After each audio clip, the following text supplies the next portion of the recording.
And we're back here once again with another episode of the Cloud9 podcast, season 14, episode 3. So I hope you guys had a great day, and I hope you guys have a great weekend coming up. We are literally done with January of 2025. One more day left, and then we are going into February 2025. Boys, you know what we have for February? Taxes, Valentine's Day, and the Super Bowl. And my team is going to be in the Super Bowl, and we will definitely take down the Kansas City Chiefs, and we will be the champions. Job's not done yet. It's not done. You know? Sure about that? I have to hope, man. I'm not kidding here. If we lose to the same team twice in a span of like a year in the Super Bowl, the last hurdle to get a trophy, you might not see me on shows for a week. I might be depressed outside crying. Hey, if we did it, they went with a new quarterback. They had a chance to win. They had a chance to win. That quarterback fucking ruined that. They literally could have won. That was just, I don't even know if that's choking. That's just bad defense. Yeah, it was bad defense. The first one was bad. I can't believe they let him get to him. Remember, they let the Chiefs defense get to the quarterback. Oh my God, dude. Holy shit. But, you know, a lot of people right now are kind of boycotting the Super Bowl because they think the refs are bought and paid for to get the Chiefs to the finals. So. First of all, the refs always been bought and paid for, people. Yo, that's not a new thing. That's not a new thing. People just discovered that refs are bought and paid for. It's been like a thing that has been speculated on forever. Most of these sports are entertainment. They're not actual sports. They haven't been sports for like ever. Like, what did you say, since like the Jordan era? No, before that. Basketball to me has been like an actual sport since probably the 70s. Mm-hmm. Shit, because you think about it, NBA's been rigging drafts. Like the Knicks in '85 should have got. Oh no, there's a big one. Remember, people don't remember this. Sacramento Kings. Remember when they led the 2002 against the Lakers? Yeah, the free throw thing. Remember? Yeah. Leave them alone. The Lakers are legitimate. I'll never accept that. Lakers should have not got that. Even when they had an interview with Kobe and they asked him, "Do you think they were bought and paid for to throw?" He was like, "I don't know." And no one. What he said was they stay at a whole extra game to win. He ignored it. Yeah, because he was right. He still had a whole extra game to win because it wasn't like LA was up 3-2. Sacramento was up 3-2. Was about to end this repeat.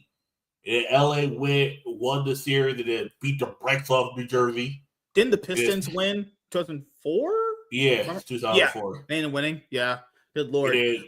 Yeah. I mean, sports been bought and paid for. Baseball been bought and paid for plenty of times over. I wish I could buy and pay for some people. Chaz said literally in the last episode we did without you when you were busy last week, he said that you would get on your knees for Mahomes for free. Honestly, though, for free? No, not for free. What do you mean? You would deride Mahomes. You deride Mahomes. Listen to me. You better than Brady. Patrick Mahomes is a better player than Brady. That's a fact. I don't know how anybody can even believe that. Oh my goodness. The only reason Patrick Mahomes is not the GOAT is because people want to look at accolades.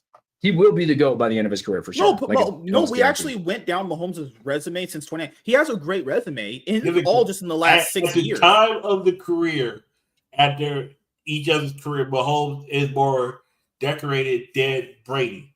But Brady's career expanded just past those years. Yeah, I agree. If you want to talk about the same amount of span of years, Mahomes has had more accolades than Brady. Yeah, I will say. Yeah. WC says my motherfucking GOAT. You can't. If he retired today, he would not be the GOAT. I'll give you credit for that.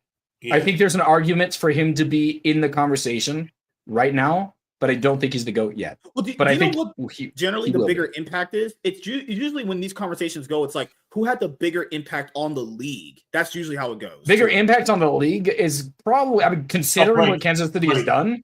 Brady currently overall. No, but this man has been in the. Remember, Brady left the Patriots and went to go play in the Buccaneers, and didn't they get a ring, right? And then they got the ring the first year. But listen, impact. If Mahomes do that, I'll say this: if Mahomes ever goes to a different team, 7 straight AFC Championship games. I'm just saying, if Mahomes goes to a different team and can almost win a Super Bowl the same way Brady did, I'll have to give him props for that. Doesn't you're not even his GOAT. You're his OAT, apparently. Oh my God! Not greatest of all time. Of all time. Real quick, James said overall impact on the game. It'll be Brady. Tuck rule. Yeah, I'll give you credit. You But remember when he tore? You remember after he lost the Super Bowl, he tore the knee or Achilles? Yeah, and they've made a rule.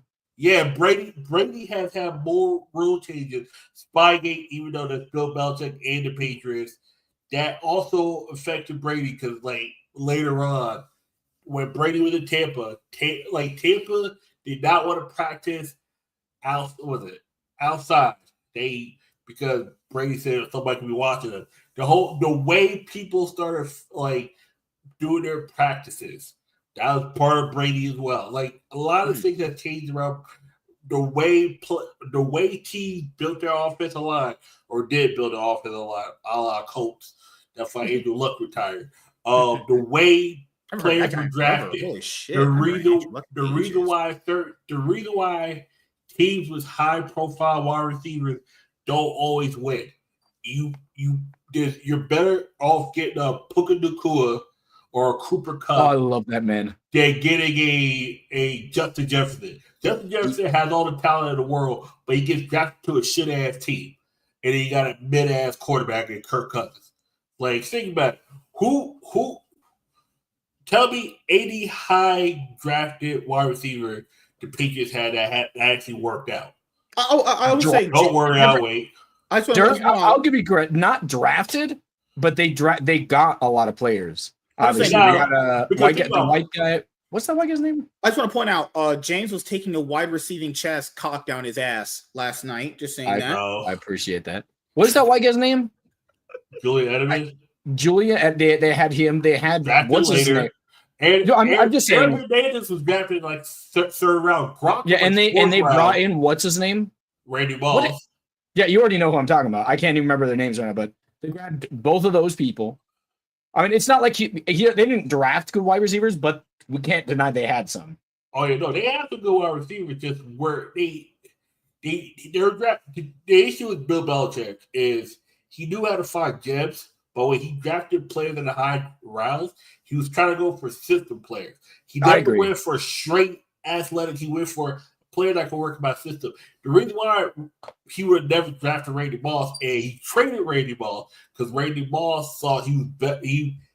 Randy Moss was better, like with and without the Patriots. He had that talent. The issue is the Patriots are like playing as a team. Randy did just fit the team, and that was the issue. That's why Bill Belichick was able to just, have him traded away. It was like, because think about it, if Randy Moss doesn't get traded for the Patriots, I think they win another Super Bowl and don't go 10 years without us. Because think about it, within the 10 years, they go to 2 Super Bowls, lose them twice to Eli.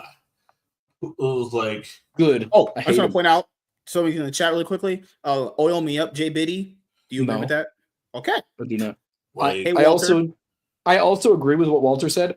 I do agree that Aaron Rodgers, talent-wise, was probably better, but obviously you cannot put him in that conversation because Aaron Rodgers to me is a weird player. I would say he's overrated on one sense that he got lucky with the Super Bowl. He did. He didn't get lucky. He's very good. No. He got lucky because if Jay Cutler wasn't a lazy quarterback and actually would have played in that NFC Championship game, Chicago beats Green Bay, and then we don't know what happened in the Super Bowl. At the same time, the Pittsburgh Steelers were having their own issues in the locker room. Their new rookie wide receiver Tony Brown, like a diva. I love that man. That man Pittsburgh came into the league with what is it called? CTE. CTE. And then Vontaze Perfect made it much worse. Mm-hmm. Let him the fuck out. So Walter said, give my boy Josh Allen a decent defense that doesn't choke, and we win at least 2 of those matchups. I don't even think Josh Allen was literally even better than Patrick Mahomes in the last matchup they just had. Wait, Walter, aren't you in New York? Walter, you're in New York. Are you a Jets fan?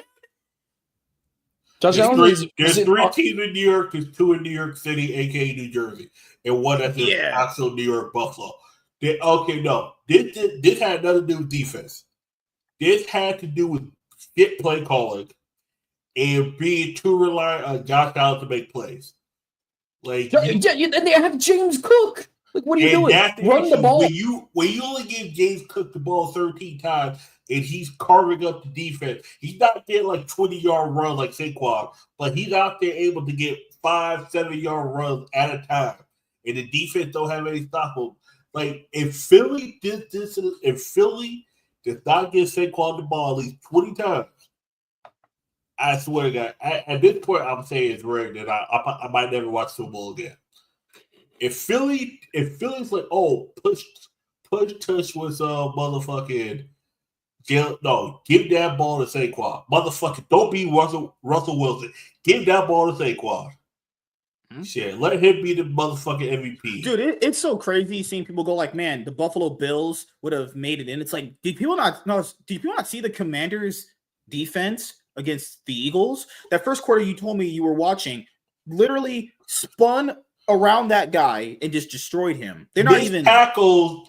They bumped him. He spins by accident, and this nigga just was right through. I'm like, I'm watching it. My friend who I was playing Pokemon, he's an Eagles fan as well. I'm like, ain't this a bitch? I'm like, yeah, it's I'm sick of the motherfucker because Saquon used to play for my team. I'm like, fuck this shit. We're like, first time. Because I was like, this is what happened.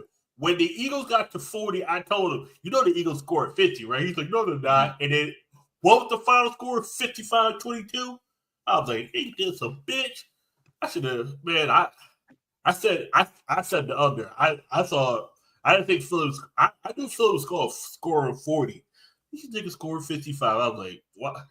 That one motherfucker Washington player who kept jumping off sides. He was trying to anticipate the snap, and the nigga just kept jumping. Yeah, I'm just saying, look at a world like this. Funny. Because I know people were mad that the Chiefs won over the Bills. Imagine a world where the Bills and the Commanders were in the finals. That would be a shit That's show. why people wanted. I didn't say that. That's what a lot the of Chiefs people wanted. lost. Yeah, because I agree. offense? The Bills would have crushed them. Bills would have ran through the Commanders. They had no defense. They had no team. Come on, what are we doing here? I'm not trying to take away, Walter. I'm not trying to take away from Josh Allen playing poorly. I'm not trying to say anything like that, but I don't think, even if he did, which I don't think he did, even if he did outplay Patrick Mahomes, it wasn't by a substantial amount to say that he deserved the win over him. I think the person who lost that game for them is the coach, the offensive coordinator of the Bills, who refuses to give it. Even last year when they refused to run it through James Cook, which is even more problematic last year, by the way. They literally never did it. This year they didn't. When the Lions got blown out. Oh, I mean, listen. I think this is how many times has this happened to the Commanders specifically? I'm gonna tell you right now with the Lions. Don't forget, Washington. Last time the Washington and Lions faced each other, Washington beat the brakes off the Lions back in '91. Yeah, that's what I'm saying. It was after I was born. It was 90, the 91-92 season. No, this is what happened. Detroit already had injuries. Jared Goff ain't that motherfucking quarterback. We see this motherfucker in LA. Had that high. James knows about this. I love that man. You remember that? That's the same year where Mahomes versus Jared Goff. That motherfucker who scored 50 apiece. That was one of the greatest games of all time. Motherfucker get to the Super Bowl and they can only score 3 points. This nigga Jared Goff disappeared faster than me and MK dad. Ain't this a bitch? That's crazy. It was really disappointing too. Like I'll say I'll give a recent example. I was going to say I'll give a recent example for people. The one that me and Chaz talk about a lot. The Seahawks, fucking Patriots won. Literally, all you had to do, run the ball, get a fucking touchdown. You win a Super Bowl. That's the same. Hold the trophy.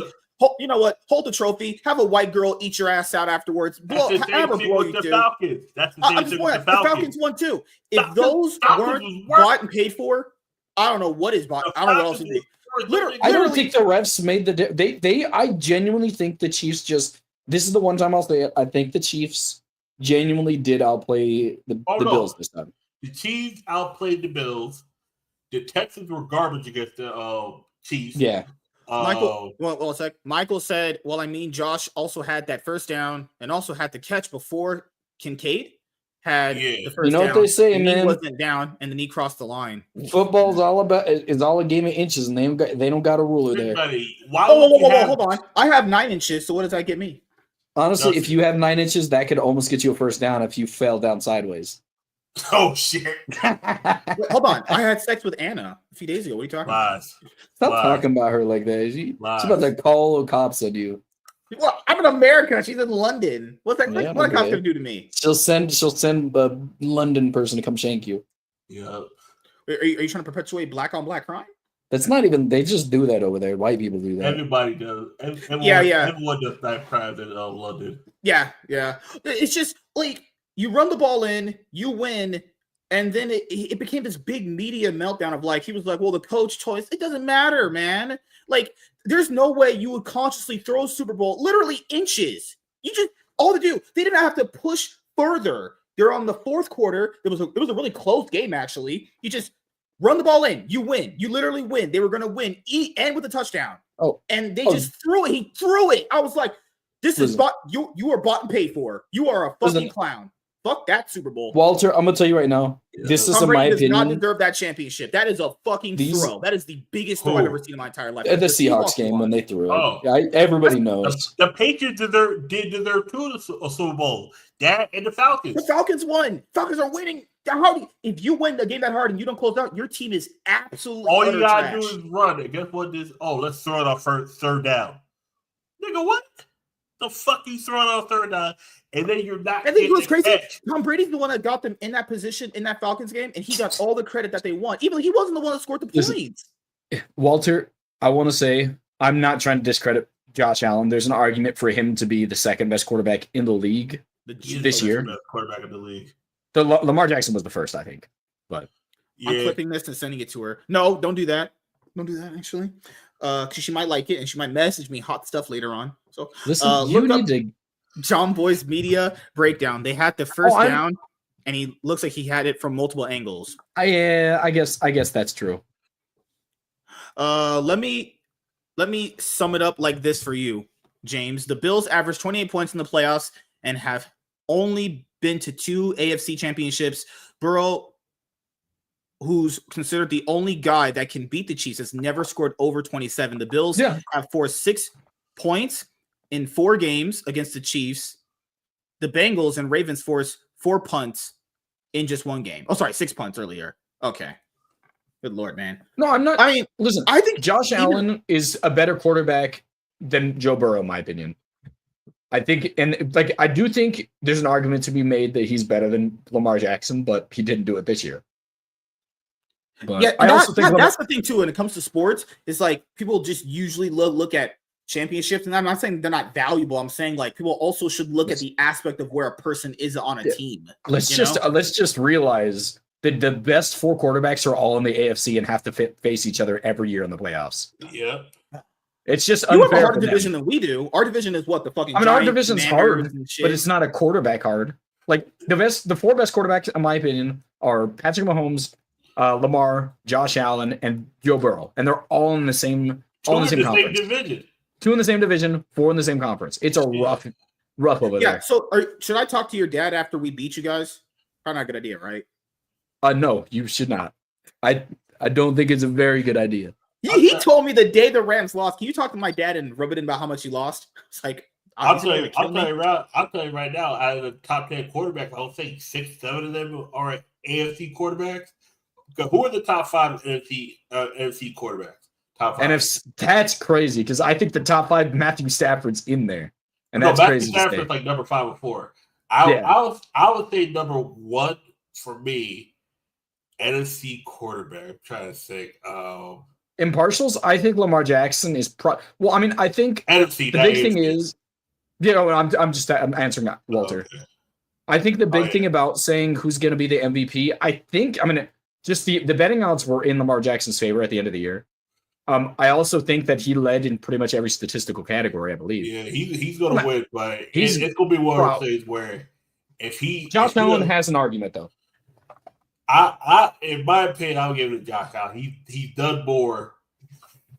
Like, in my opinion, he's done more. I think better record. Josh Allen had a So worse let me give you team to guys work with. 1 second here. So I went on a website, 2024 NFL quarterback rankings. This is from a few days ago. So they were ranking him after the games were total. They had actually number 1 is Lamar Jackson over here. Okay. All right. Give me 1 second to present it. I don't want to shake the screen. Also, after this, we got to go over league stuff because we are here to talk league. Yeah. Good Lord. Okay, 1 second I here. like football.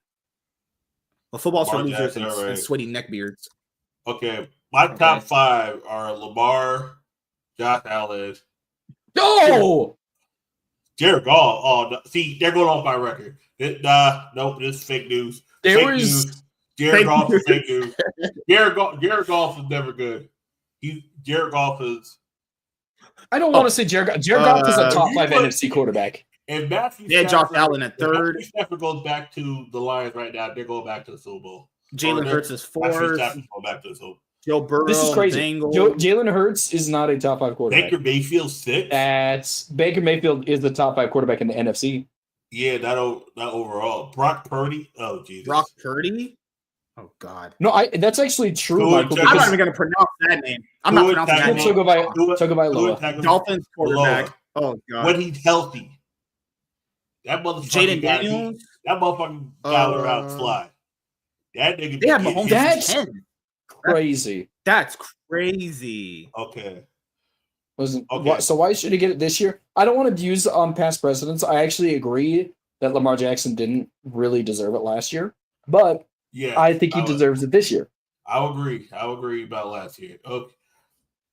Well, they changed the narrative last year for MVP. They give it to Lamar based on record and teams he defeated during the regular season. He was statistically the worst MVP candidate last season. Yeah. So why should he get it this year based on stats? That's what I'm saying. If yeah. Last year, Josh Allen needs to get it this year. That's what people are saying. That was like the big thing people were talking about. Because to me, the MVP had to be shit. Like half the time, motherfucking MVP don't even win the Super Bowl anyway. Fuck it. Listen, that's the same thing that happens in league. That's why how like when that all pro voting shit comes out every year and we always make fun of it. But what was crazy is back in the day, it was hard to find out who voted for the players when they did, because that way you could tell if someone was a bought and paid for media shill or if they actually watched the games.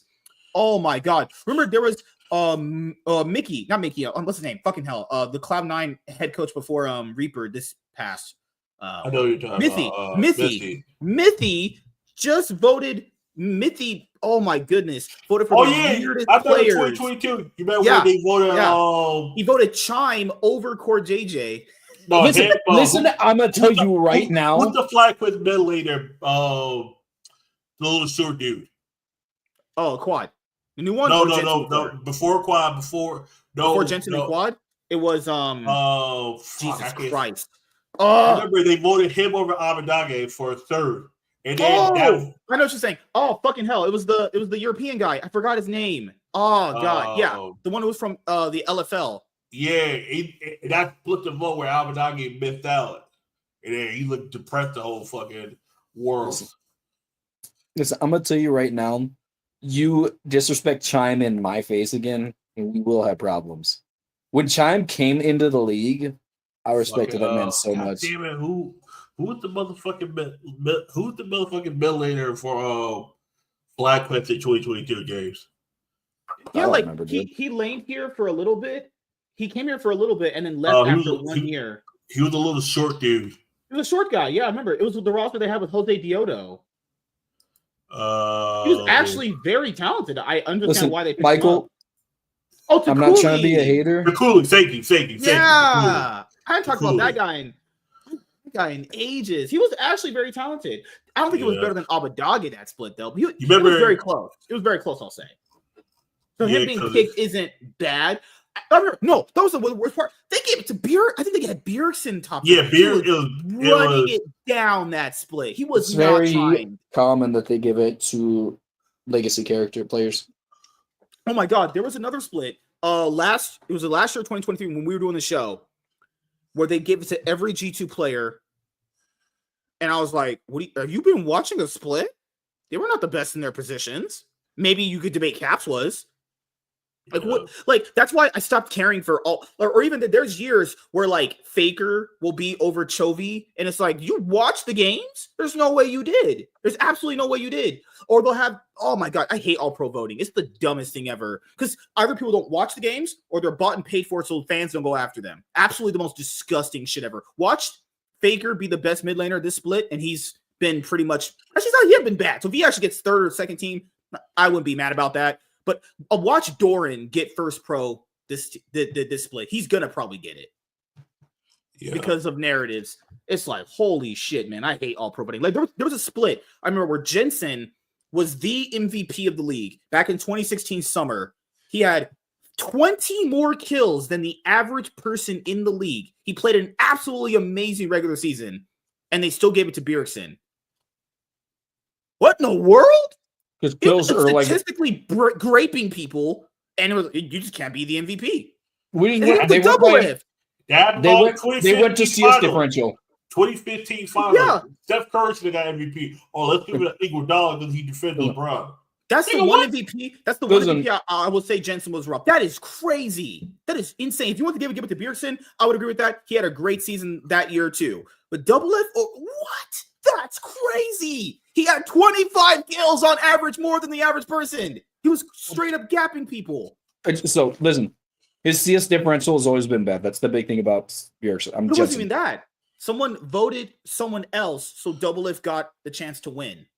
He didn't get the vote because someone else gave it to another person, a random person that was never going to get it. It's so stupid, man. I hate voting. That's why I don't really like the concept of all pro teams in the league. I think it's just dumb. MVPs is also hard too. There are some splits other people could have won MVP, but the same person kept winning it because of narratives. This is how they do it. Give it 33% fan vote, 33% players, and 33% media. This is how they do it in every sport. Pick the media members you want to have a vote for the All-Stars, the All Pros and the MVP. Oh, remember one where I think it was Team Liquid's original Wang Qingchong coach before Reaper, because he was Reaper's friend that went over to Team Liquid. He voted for Dokla, and he said Dokla wasn't that bad over another player who deserved to be there. No one thinks Dokla's good. Dokla used to be so much worse. I'm impressed with him not being as trash as he was. Because remember when Dokla was legitimately Yorick one trick? Yeah. We went in person to that game, and I don't think anybody was like. I think if he had walked out there for like the fan meetup, people would have willingly walked past him. No one would. Got curb stomped so hard by Broken Blade. I almost felt bad for him on stage. I almost legitimately was like, okay, this guy's getting rolled here. Good Lord, man. Oh, what was it? Or like, T1 has this a lot too, where like even if Faker's not even the best player on his team for like winning worlds or whatever, they'll just give it to him. And it's like you're like player of the year with the Faker. Player of the year with the Faker, he ran it down that summer split. And I told you why. Because what do you know what's worse, man? You know what's worse? Zeka won player of the year after they won Worlds in 2020. Zeka, yes, I shit you not. Look it up right now. Zeka won player of the year. GiantX was shit that year. They only played well at Worlds. They barely made Worlds too. For being honest, you watch the games, they barely made it. Because of the World Cup in the finals. They don't it's like he saying Riot does not give a fuck about MSI the way people think it does. I'm not saying MSI is trash. I think it's trash. I'm saying the way people look at voting, it doesn't matter that Gen G won MSI because they're like, oh, they're supposed to. And then MSI is not even like the glorified championship anymore because it doesn't give you it just got better. Before it was legitimately not good. It was not good for a long time. But what does MSI get you? Like the fans? I guess it just counts as an international trophy. I mean, okay, cool. You got an international trophy, but not Isn't that what most people play for? If you don't play for international trophies, I don't know what you're playing for. It's like the NBA putting out the. I guess you consider it like the way you guys talk about the NFC. Do you count NFC trophies as legitimate? I don't know. That's up to you. It's like the NBA NCAA tournament. All right, cool. Oh, LeBron won the NBA NCAA tournament. He has more titles than Michael Jordan. No one gives a fuck about that. No one gives a fuck about the NCAA tournament. How many in-season tournaments? Michael Jordan couldn't even win one. Let's be honest. He didn't win one at all. He dick rattled LeBron. Okay, all right, cool. Michael Jordan has never won a game in the in-season tournament. Zero times. Shut up, bitch. Yes. Get LeBron's nuts out of your mouth, man. I've won as many games in the in-season tournament as Michael Jordan. I'll be honest with you, man. When I told you guys a fuck about the in-season tournament. And we talked about Bill Russell having all those titles. All those titles, Bill Russell. Where's your in-season tournament banner? Where's it at? You can't hang that up. I'm just pointing out that whenever LeBron was super hyped, and I watched this guy for a regular season going into a finals, the teams that he would face against blew him out. Spurs did it. The Warriors did it. Okay. I mean, every single time he was up against these guys, I'm not saying he choked all that shit, and you can only do so much. I do understand that. I'm just saying, they made him look like he was absolutely a clown. You only trash talk LeBron in the 2011 finals. When he played in that finals? Against the Cavaliers, too. The Warrior one where he got blown out completely? You mean when they played against the greatest team of all time? No, but LeBron is built up as like the best player. His team was a super team when he went with Kyrie Irving back to Cleveland. Listen to me right now. They had Kevin Durant. They had Stephen Curry. They had Klay Thompson. They had Draymond Green. Andrew, like that was a crazy team. Yeah, but you expect a more competitive. Michael Jordan couldn't have beat that team. I'm just saying, you expect a more competitive finals. He got railed. Michael Jordan these games weren't close. Michael Jordan is the GOAT. I'm not even trying to deny that, but I'm also not taking that away from LeBron. You know who's the GOAT? Blake Griffin. LeBron, NBA ratings are tanking, by the way. How dare you trash talk the NBA? How dare you trash talk the NBA, Walter? In other news, water is wet. Also, by the way, guys, I want to point this out. What do you want from me? We're starting to GoFundMe for Chaz to come over to the next fan meetup with us, so we can all meet in real life, and we can have him blow somebody's back out. I might have to. It might have to be mine. I'm not sure, Chaz. But speaking of League of Legends, we should probably talk about that. Let's just So Chaz said he wanted to talk about the LEC to start off because we didn't get a chance to talk about it obviously on Sunday, and also keep in mind. So good thing here. So what's today? Today's the 30th. So this Sunday coming up before the Super Bowl Sunday, which is good. We can have that a little preview. Sunday, are you free to do that 300 episode special? Who are you talking to, me? Yes. You didn't direct it at anybody. Chaz would be here regardless because he's a cloud chaser. Listen, I hate you. You know that? Do you know that I don't like you? We're supposed to do our greatest Western teams, our greatest Western All-Pro teams, talk about the various World Championships. 300 episode special. I do want to say thank you to every single person that has watched this show throughout the years, but we are finally hitting a milestone, and I'm happy for it. But we have the 300 episode special on Sunday. I don't know what time I have to ask them both the time because Chaz and me do it on Sunday. What, like 7? I think. Yeah, 7. About 7 o'clock. So I'll try my best. Or if not, we can do it at 8. But it's a big thing. So I don't want to get a list all prepared and then you're not here because I'll be talking to Chaz and he'll just be Dick Riding Faker. Dick Rider. I'm just kidding. Literally, how can you not? He's the greatest player of all time. You beat Dick Rider Toby. The fuck? Hey man, listen, I'm trying to go to that church. I'm going to tell you right now. My ass. When Joseph was arguing about Showmaker being better than Chovy for years, I was like, "There's no way." It was initially better. I do believe that. It was never better. Mechanically, not even close.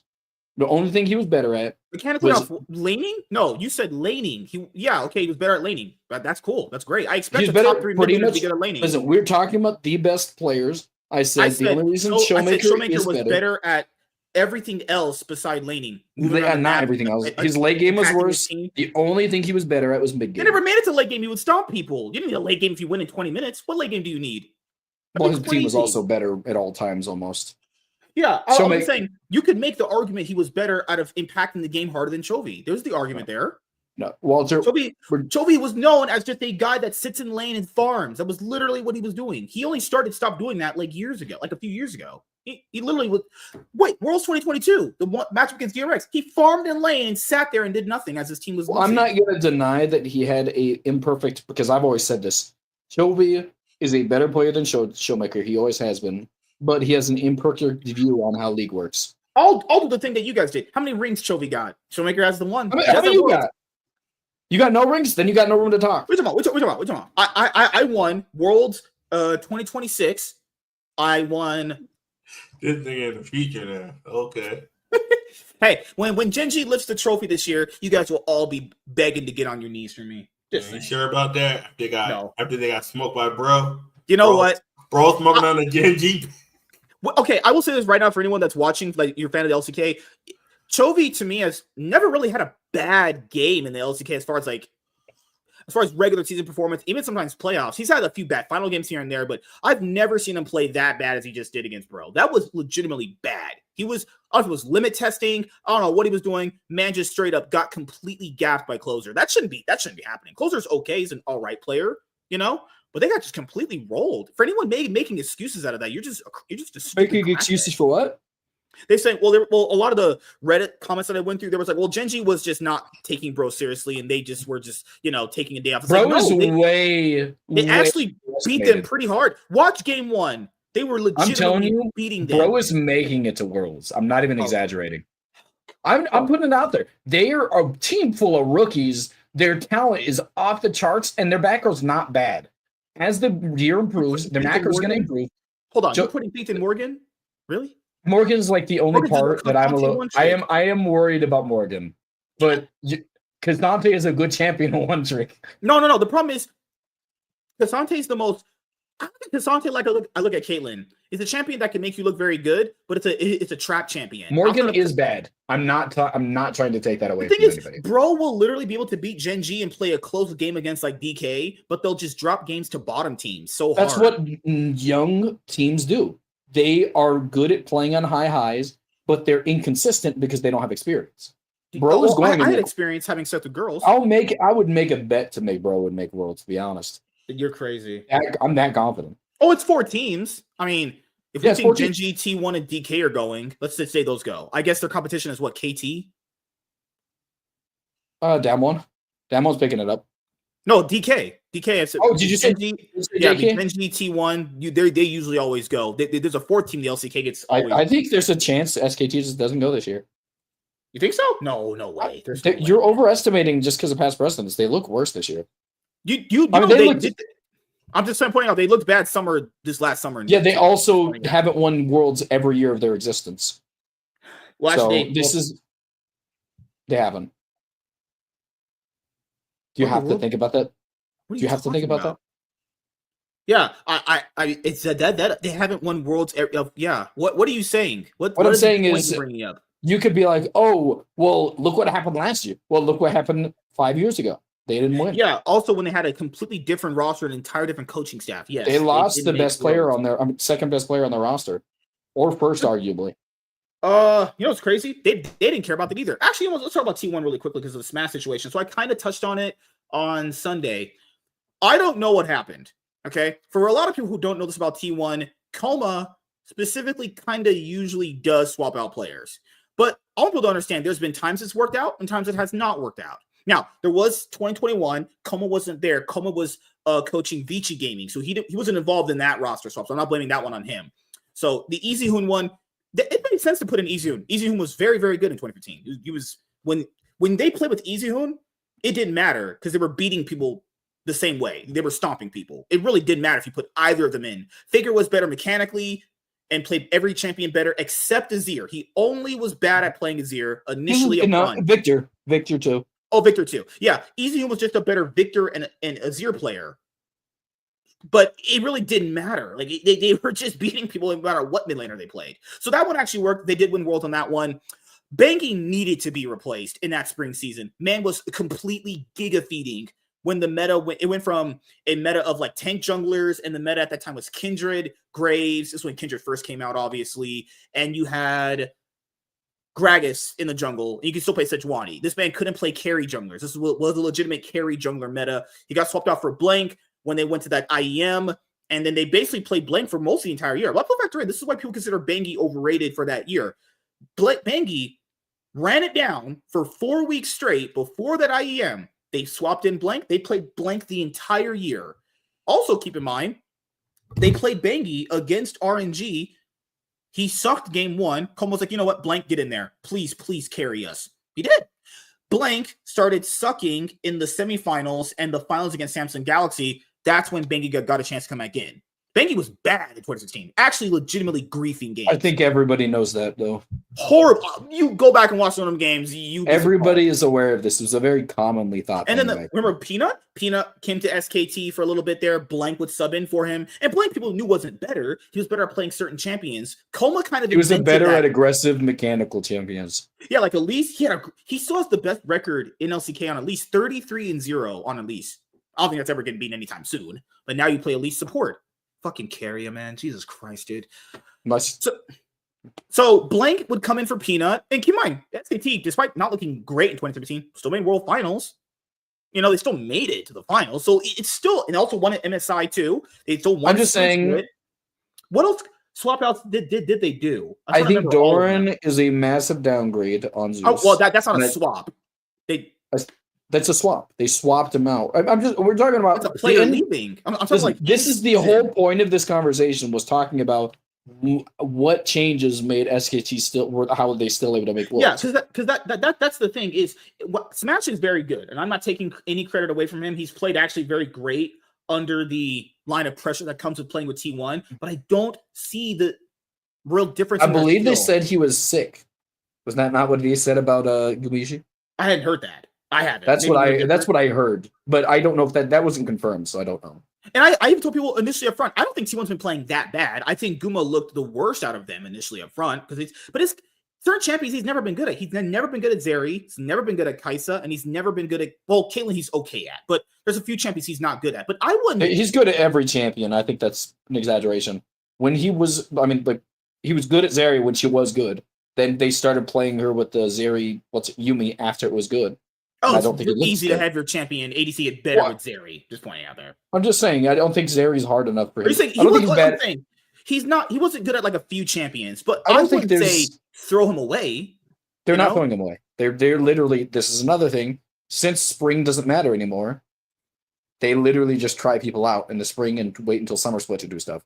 But that's the different thing. That's the problem. Is that all the T1 fans made a big giant fuss when Zeus left. Because they wanted to keep that same roster together, and they are making a fuss that Gumayusi's not there. I'll be honest here, I think that's pretty consistent. You were built to have, you were going to have at least the 4 players there. Now you have Gumayusi gone. And keep in mind, I don't know if they had an argument because these things are never known until they come out later on in a couple of years, or maybe later this year will be revealed. I think speculation is just going to drive you crazy. I mean, given that T1's environment's really competitive, and given the fact that they're the biggest esport org of all time. So yeah, they literally always try people out in summer. Spring. That's just common. It's common. Certain position, they don't always do it. I mean, when was the last time they didn't? It's only Coma that did it. Yeah, but when was the last time they didn't try somebody else? A recent one. 2019. Mata was there. Then they put in effort. Yeah.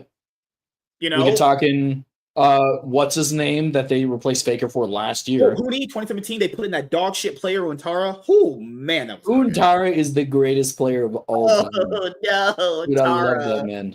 I love Even that man. Faker got replaced under Coma's Faker got replaced literally last year. He got replaced. Did he? No, yes, okay, I don't count that one because that's an injury he has to go out.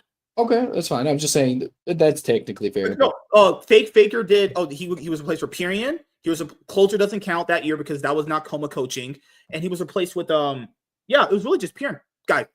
He got replaced. There was 3 separate ones. I don't remember all their names though. Yeah. So the thing is, I'll say this: I would imagine because I can't believe the argument won. Because in Korean culture, from what I've seen, they kind of respect the coaches a lot more than we do here. So I couldn't believe that Gumayusi went, "Hey, fuck you, Coma. You're a fucking egg roll ching chong. I don't believe in you." I can't believe he would do that because that's not their culture. I think Coma is just trying out Smash right now because he genuinely believes he's a player that should have a starting spot. And you said before, it's winter. The level of I care about this split, I don't think matters to T1. I think they try to win everything they're in. So I don't think it's about winning. They try to win. Yeah, it's not about that. I think it's like he wants to maybe create a dynamic where, okay, if there's a meta shift and Smash is better at these ADCs, he can play these. If Guma is not good at like a few champions that might come out later in the year, maybe we'll swap him out. The problem with doing it is team chemistry. You put in Gumayusi back when he hasn't been scrimming with the team, that can make him legitimately look bad. You know? And I don't think their skill difference is that much different to the point where he needs to be subbed out. Yeah, he didn't look good for the first few weeks, That's just 2 weeks.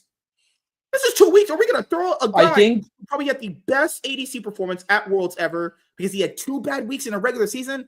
That's crazy. that SKT is one of the teams that I think is really mismanaged, in my opinion, when it comes to just because you don't bench players just because they do slightly and say the team's bigger than you. We could replace you at all times to try and prove a point to them. Like any poor performance, no matter how big a name you are, because they did it to the Faker a few times. I think the reality is they're lucky they've had the team they've had. It's not SKT that's done this. I'm glad you guys are very proud of yourselves. But at the end of the day, you had the best players. What? Talking about Joe Marsh when he boasts about having T1's greatness. It's like, bro, you what are you talking about? Man, did you pick the mouse and keyboard? What happened? Did he pick up the mouse and keyboard? Yeah, yo, he's always on Twitter going, yeah, we did. SKT's always been a great legacy org. Joe, you've been here since 2022. I've watched SKT longer than this. I think my biggest problem with SKT is that it's fine to it's a thing that the Yankees usually do is it's fine to sit your players if they're doing really badly, but at the end of the day, you have to give them more leeway than other players would. You can't just treat them like other players to prove a point that they get. That's why I agree. I agree with you. It's just like, why are they he did not play good in those games? I agree, but the problem here is like it's 2 weeks. I did look it up, and apparently he is not sick. They actually just benched him. Yeah. So either they had an argument, which I don't know. believe. They said it's because of the bad play. That's the crazy Coma. It is 2 weeks of a regular season in winter. Coaches, it's another thing that coaches do, and like Darvin Ham for the Lakers, he used to overcoach. He used to overcoach in the thing because essentially what you want to do is not look like a coach. You want to have your hands on everything. Back in the day, he won world championships. And they would win MSIs a lot. So people went, you know what? He's the greatest coach of all time. Probably still is if you kind of look at the resume and the players that he's coached. Sure. He only gets to do this right now because they just won Worlds. He does not get this level of authority to do this if they didn't. He does always get this level of authority. This is how SKT has always functioned with their They just give all the authority to the coaches. Yeah. They give all the authority to the coaches. And the reality is the organization is bigger than the players, besides Faker. But even then, Faker gets benched sometimes. And it's because they want to prove to the players, we're bigger than you. The team itself, the brand itself is bigger than you are. Do you think it's worth to replace Gumayusi for Smash? First of all, literally no. Smash is not a bad player, but Gumayusi is like arguably one of the best ADCs of all time. And it's just he's not even that far off of his peak. And even if his peak is even over. But yeah, that's the thing is like I'll even go back to an argument that I always use when we talk about League. If Coma legitimately thought Smash was better than Gumayusi, why didn't they just put him on the starting roster then and just have Gumayusi go somewhere else? I'm with that. Like, look, really think about that. If he legitimately thought Smash was better than him, why is he not in the starting 5 when the split? He probably thought of that, and that's why they thought they could wait for the deal. I think they was gonna get rid of Gumayusi and keep Deus, but everything blew up and Deus left instead of Gumayusi. Mm-hmm. And I'll give Doran credit. He's not been a reason why they've lost games. He's doing that thing where I don't like what top laners do or any player. He's just being a passenger right now. Yeah, he's not losing them any games. That's who Doran is. Doran's literally been in a booster seat his entire career. At least go out swinging. Don't do that, Doran. He does. He swings. Like, the thing about it is, Doran is swinging, but he's always swinging up. He's always punching from the bottom. Yeah, you are not as good as them, but you, at the very least, have to pretend that you are. Have you seen their games recently? He's not doing anything. He's just this is who he is. This is who he is. He's the third best top laner. Before on other teams, he used to at least try to 1v1, try to help sometimes. He's not doing anything. He is the third best top laner in Korea. Actually, not anymore. Not anymore, but like he was. Are you going to put Zywoo over him at this point? I literally am, yes. Yeah, I probably would too. Yeah. Zywoo looks way better than it. Zywoo honestly is second best, maybe. I was actually surprised they scouted a guy like that. That's pretty good. Hey, it's not surprising, but still, he is better than Doran. At least I want him to help his team. He's just sitting there, just kind of playing weak side and not even impacting the game. Usually, weak side top laners will usually TP very well and impact the team fight. He's not even doing that. He just doesn't want to get TPs are called by the shot. Oh! No, that's why. Oh my god! Did you see that Gnar play he did, where he gnarred the enemy mid laner into Smash and got him killed? Listen, I don't even want to talk about how bad, because I was complaining about Doran pickup from the beginning. At the very least, though, I did think he's going to be better than this. He's actually atrocious right now. Like, it's genuinely It's not impressive. that he's bad. He's just not doing It is anything. that he's bad. He's not When he's actively trying to make plays, he is hurting the team. Because when he makes plays, when he doesn't sit there, Do you think it's because they're not on the same page, or they don't believe in? I his do think ability it to is make because they're plays? not on the same page. I think that's why. They're definitely not on the same page. Yeah. Because TP caller. I see the idea he's going for. You TP on Jax into the Dragon Pit. I understand what he's trying to do. But the problem here is if he's just going to be a TP bot person, you might as well just have tried someone completely out differently. Because that's just, come on, what are we doing here? He's just a TP bot. At least fight. At least try to make an impact in the game. Because that's going to get exploited. If they go to first strike, or MSI later on this year, people are going to notice that he's not even doing anything in the game, and they're just going to repeatedly dive him, and he's going to get exposed really hard. Hopefully, they can fix that later on. Hopefully, I wish he was a better. I just genuinely believe when they lost Zeus, they lost their championship window. I think this might be the end of it, and I think Zeus is also going to regret this because he tried to make sure that he was bigger than Faker, bigger than the name itself. And you think I don't think he was trying to leave. I think he wanted to get I think he believed he should have been paid more. So every source that I've seen has said that they said, we'll match anything that they send to you. And I want to point this out. There are 3 things that did happen that makes me believe SKT is, first of all, he did not accept the offer from Homolife until what's his name signed with a different team. So they couldn't sign with different offers too with the agent. Yeah, but the day it happened, this happened, by the way.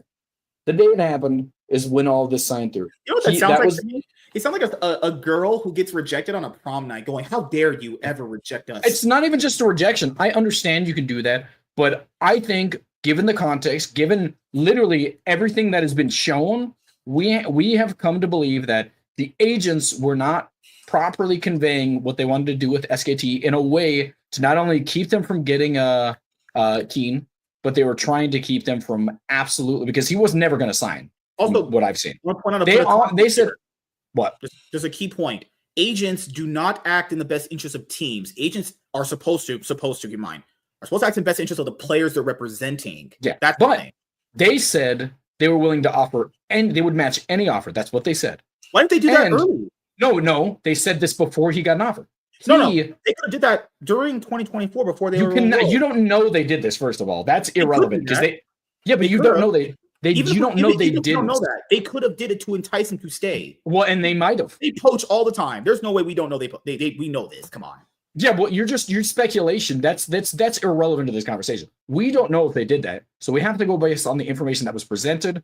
If there's more information presented, I'll go off that. But what we do know, they have a reason to not tell the truth, or not also not tell the truth. Both teams do. It's not even that. It's they have to present themselves as the hero in a situation. They're not going to. They showed proof. I mean, I even showed you. I mean, the little article I sent you. The reality is that the agents would not respond to him when they're asking, "Hey, could you please tell us if you're going to sign? If you're going to do anything?" They kept asking. That's understandable. Ghosting someone is not cool. They were doing it to make it sure that they didn't sign somebody. The big reality is Zeus wanted to make a name for himself. That's what I think. And at the same time, because the fact that SKT is coming out and saying, and that I just based on the information I've seen, I believe them, saying that they tried to offer, they said, I'll match any offer. There's no reason to go with anybody else unless you just want to, because they're willing to match every offer. So, like, there's no money difference. There's no money difference. So, if it's not the money difference, what else do you think? He wants to get out of Faker's spotlight. That's the reality is, anytime he succeeds, it goes to Faker's resume. Yeah. Well, that's all of his accomplishments to go to him. I am just pointing out that's speculation. I don't know if he's looking at just Worlds, because I think he expected to win Worlds beating him. He's actually a really talented player. Keep in mind, Homolife themselves were better than T1 in that summer split. I agree. They are a better team. Maybe not Zeka. Zeka and Figure are pretty much equals. I'll give it that. But yeah, I mean, he actually gets the better team, quote unquote, and he gets more money. I think Homolife is a better team. I agree with him. And he gets more money. When they lost that series, he said, "I can't believe that team lost." Like he genuinely, that team was amazing. He's a massive upgrade. I mean, actually, not a massive upgrade from Key, but he's an upgrade. And they already had a strong team. I think they're the best team in the world right now. They panicked to sign Doran. They panic Yeah, signed him. that was a panic signing after Keen had already signed and after they had lost Zeus. They panic signed Doran. I really wish. All I ever say is that if they knew these guys were as talented as they were, and they would know, they have scrims, they watch their solo queues. You signed that guy to a 4-year contract. They could have. You can't sign them until the contract ends. No, before when they first got him in 2022, if they saw him being that good in scrims, you sign him for 4 years. They could have had this guy until 2026 if they really wanted to sign him. They could have contract extensions. We've seen contract extensions. Contract extensions do not work. No, listen, they don't work on contracts that don't have them implemented. So there's types of contracts. No, we've seen it. I know. No, listen, I know you've seen them. Contract extensions exist. You cannot extend contracts that don't have them integrated into the contract. There's clauses in the contract like player options and rookie contracts. Yes, when the contracts, you'll look at every single time. It's very common that it's on a rookie contract. It's a very common thing. This is very. Listen, I'm just going to promise you. Just this. I'm not saying that promise. Listen, I'm not telling you that contract extensions don't exist. I'm not telling you that. I'm telling you that every contract is not allowed. It's not every contract that can have an extension. Specific ones.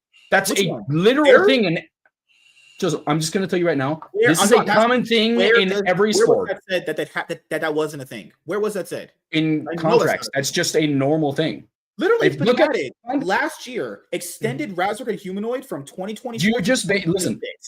That's just an example I have. I'm just trying to tell you, not every contract is allowed to have a contract. It's just a normal thing in sports. It's a normal thing. If you're new to the channel, hit that subscribe button. Oh, why are you so black? Yeah. I'm just saying, I've never seen that. And you see me go out. I've never seen that, so I don't believe that. I think. Well, listen, you're just ignorant then. If you've never seen that, and I'm just being honest. This is a common thing. I'm not just pulling this out of nowhere. I've not ever seen that in esports ever. You think contracts are different in esports? They literally extend them throughout the year. They do this in literally basketball too. But you know the differences? They have extendable contracts. They have these things. They have extension contracts that are allowed to have them. Mm-hmm. This is just a normal one. Ask they use for you want a contract extend with us. You can do that because every single one of the players, literally, and this is a thing they stated, all signed the same exact expiring contract that aligned with Faker. Mm-hmm. They did this. They all did this, and it's not just him. They all did it at the same time. Also, if we're not even going off 2024, in 2023 when they won Worlds, why didn't they just ask him to stay longer? Come on, they had many years to do this. They probably said, "Hey, I'm glad you're going to stay here forever." They probably said that to him. Yeah, I'd imagine they probably did. Now, if he didn't want to stay on the org because of all of that, probably thought he had a better shot.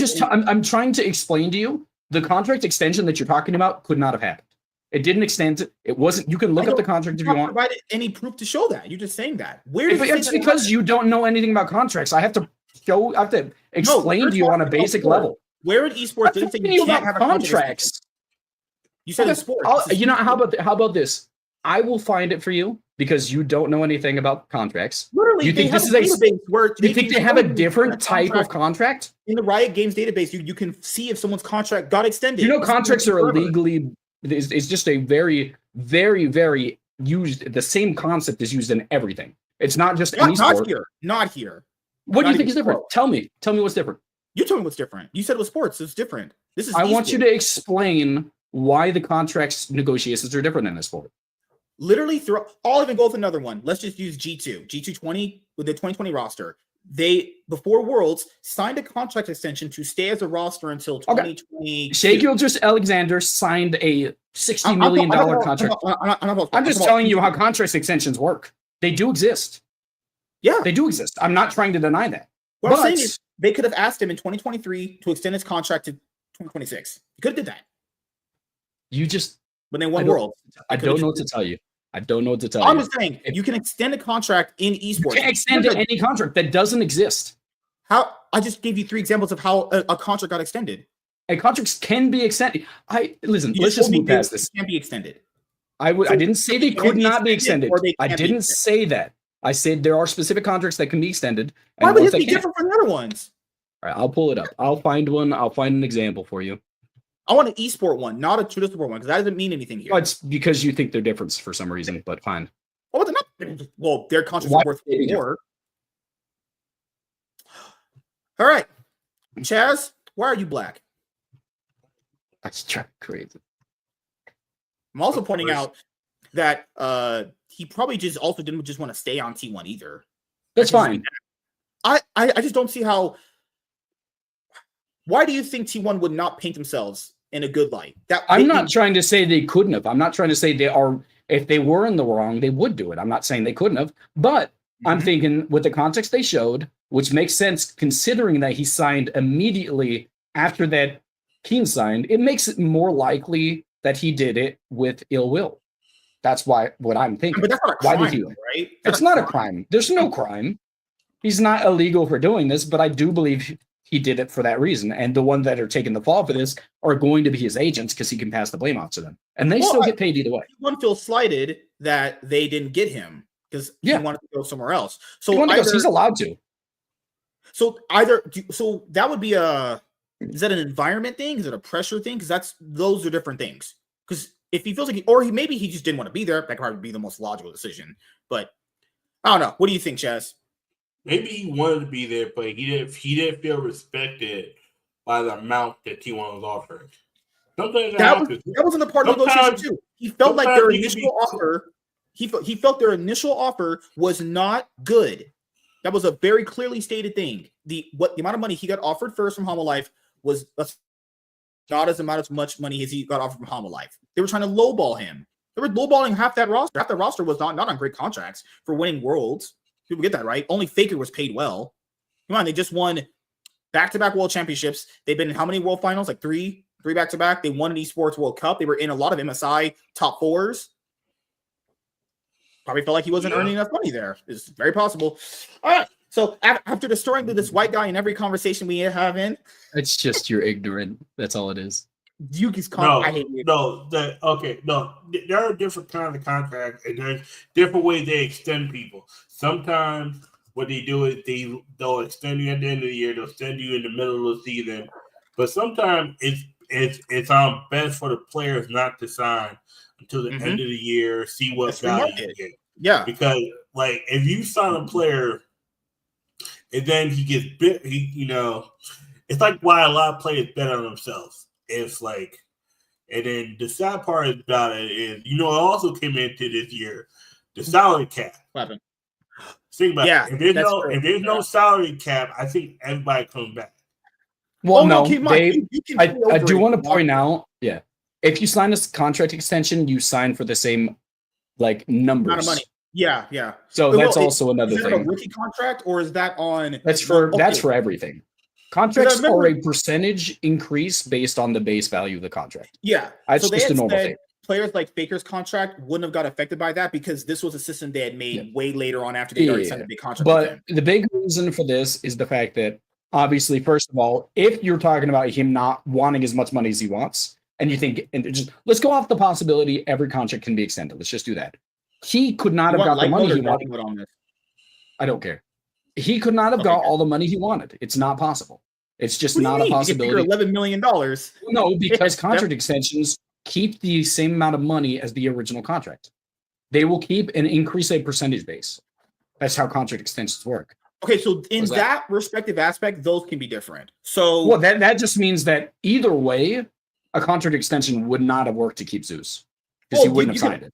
So Blabber said that Jack offered him more money to stay later on. Yeah, because you can actually. So the big way you could do it is you could be like, in a contract, right? Well, bonuses have to be put into the contract, but technically, are they not? I mean, I would imagine they're in there. If you're bonuses are in the contract if they exist. The big way you do it is, and this is a very common thing, is owners will go to their players and say, "Hey, I want to sign you, and I'm willing to give you this much money before the contracts end."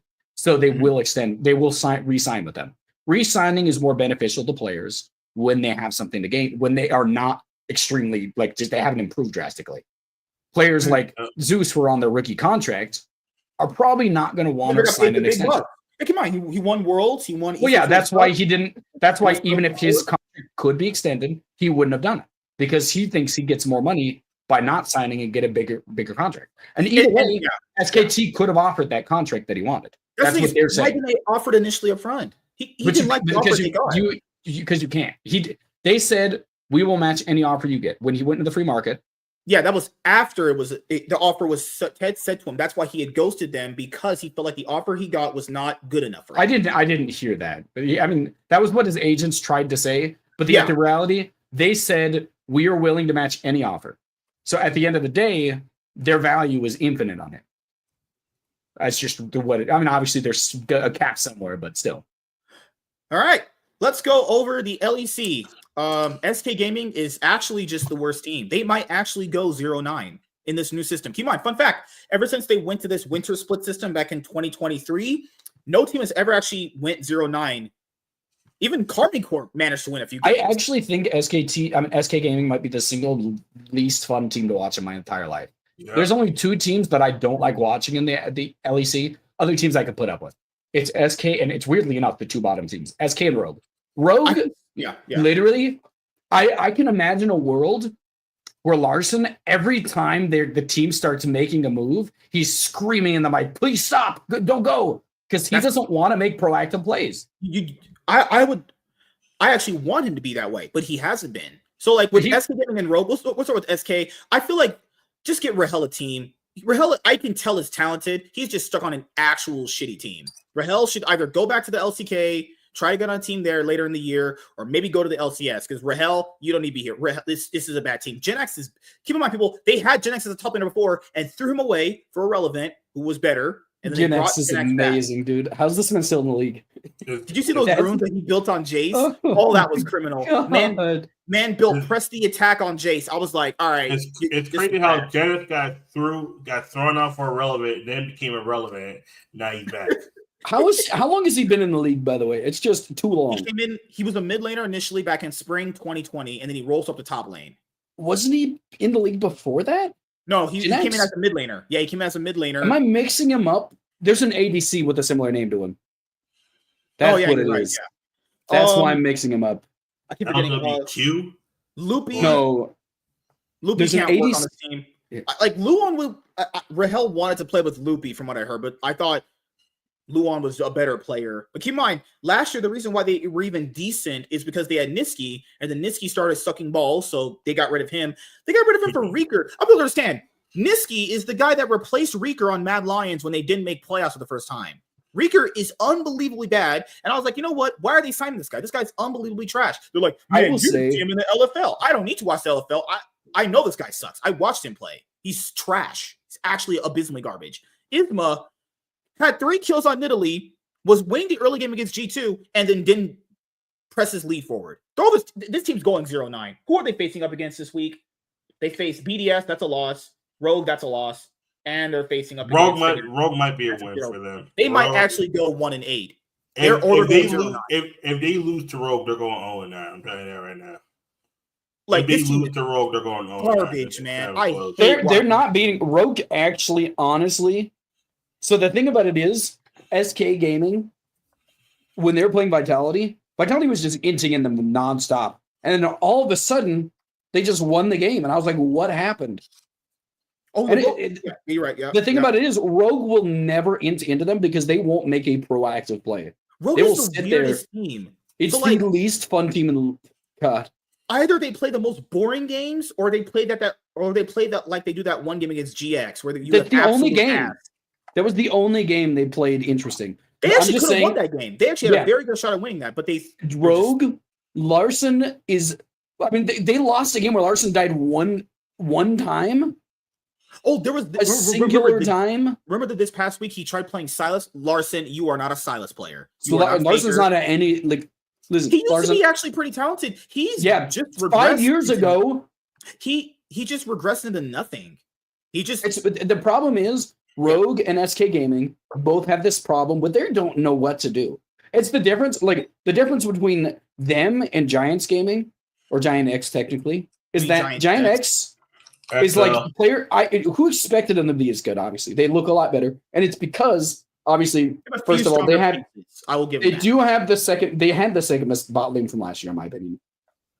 It's an argument to be made for that, but they also literally just have way better macro. I don't know what happened, but they're moving again. At the end of the day, it's EU macro. They all suck, but because I wanted to talk about that because Malrong was in Brazil. and they had Marcoon last year, and when they had Marcoon as jungle, it was horrible. Malrong is trying to make early game proactive plays with Rogue, but none of the team. He's the only player.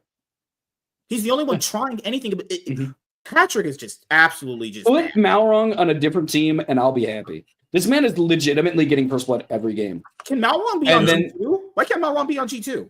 That's true. He would make them way better with their macro. They are missing, like, honestly, I think the big thing about G2 is, realistically, I want to point out, they lost the two most important macro roles in the game. They lost support and jungle. The jungler is a rookie, and the support is Larson, who is kind of fitting into his role right now. Shut up, bitch! You got they both have L's in their names. Yeah. Yeah, guess what? With LeBron, they're getting more L's. I actually think that, again, later down the year, we'll see, because I think LeBron still was a good support before.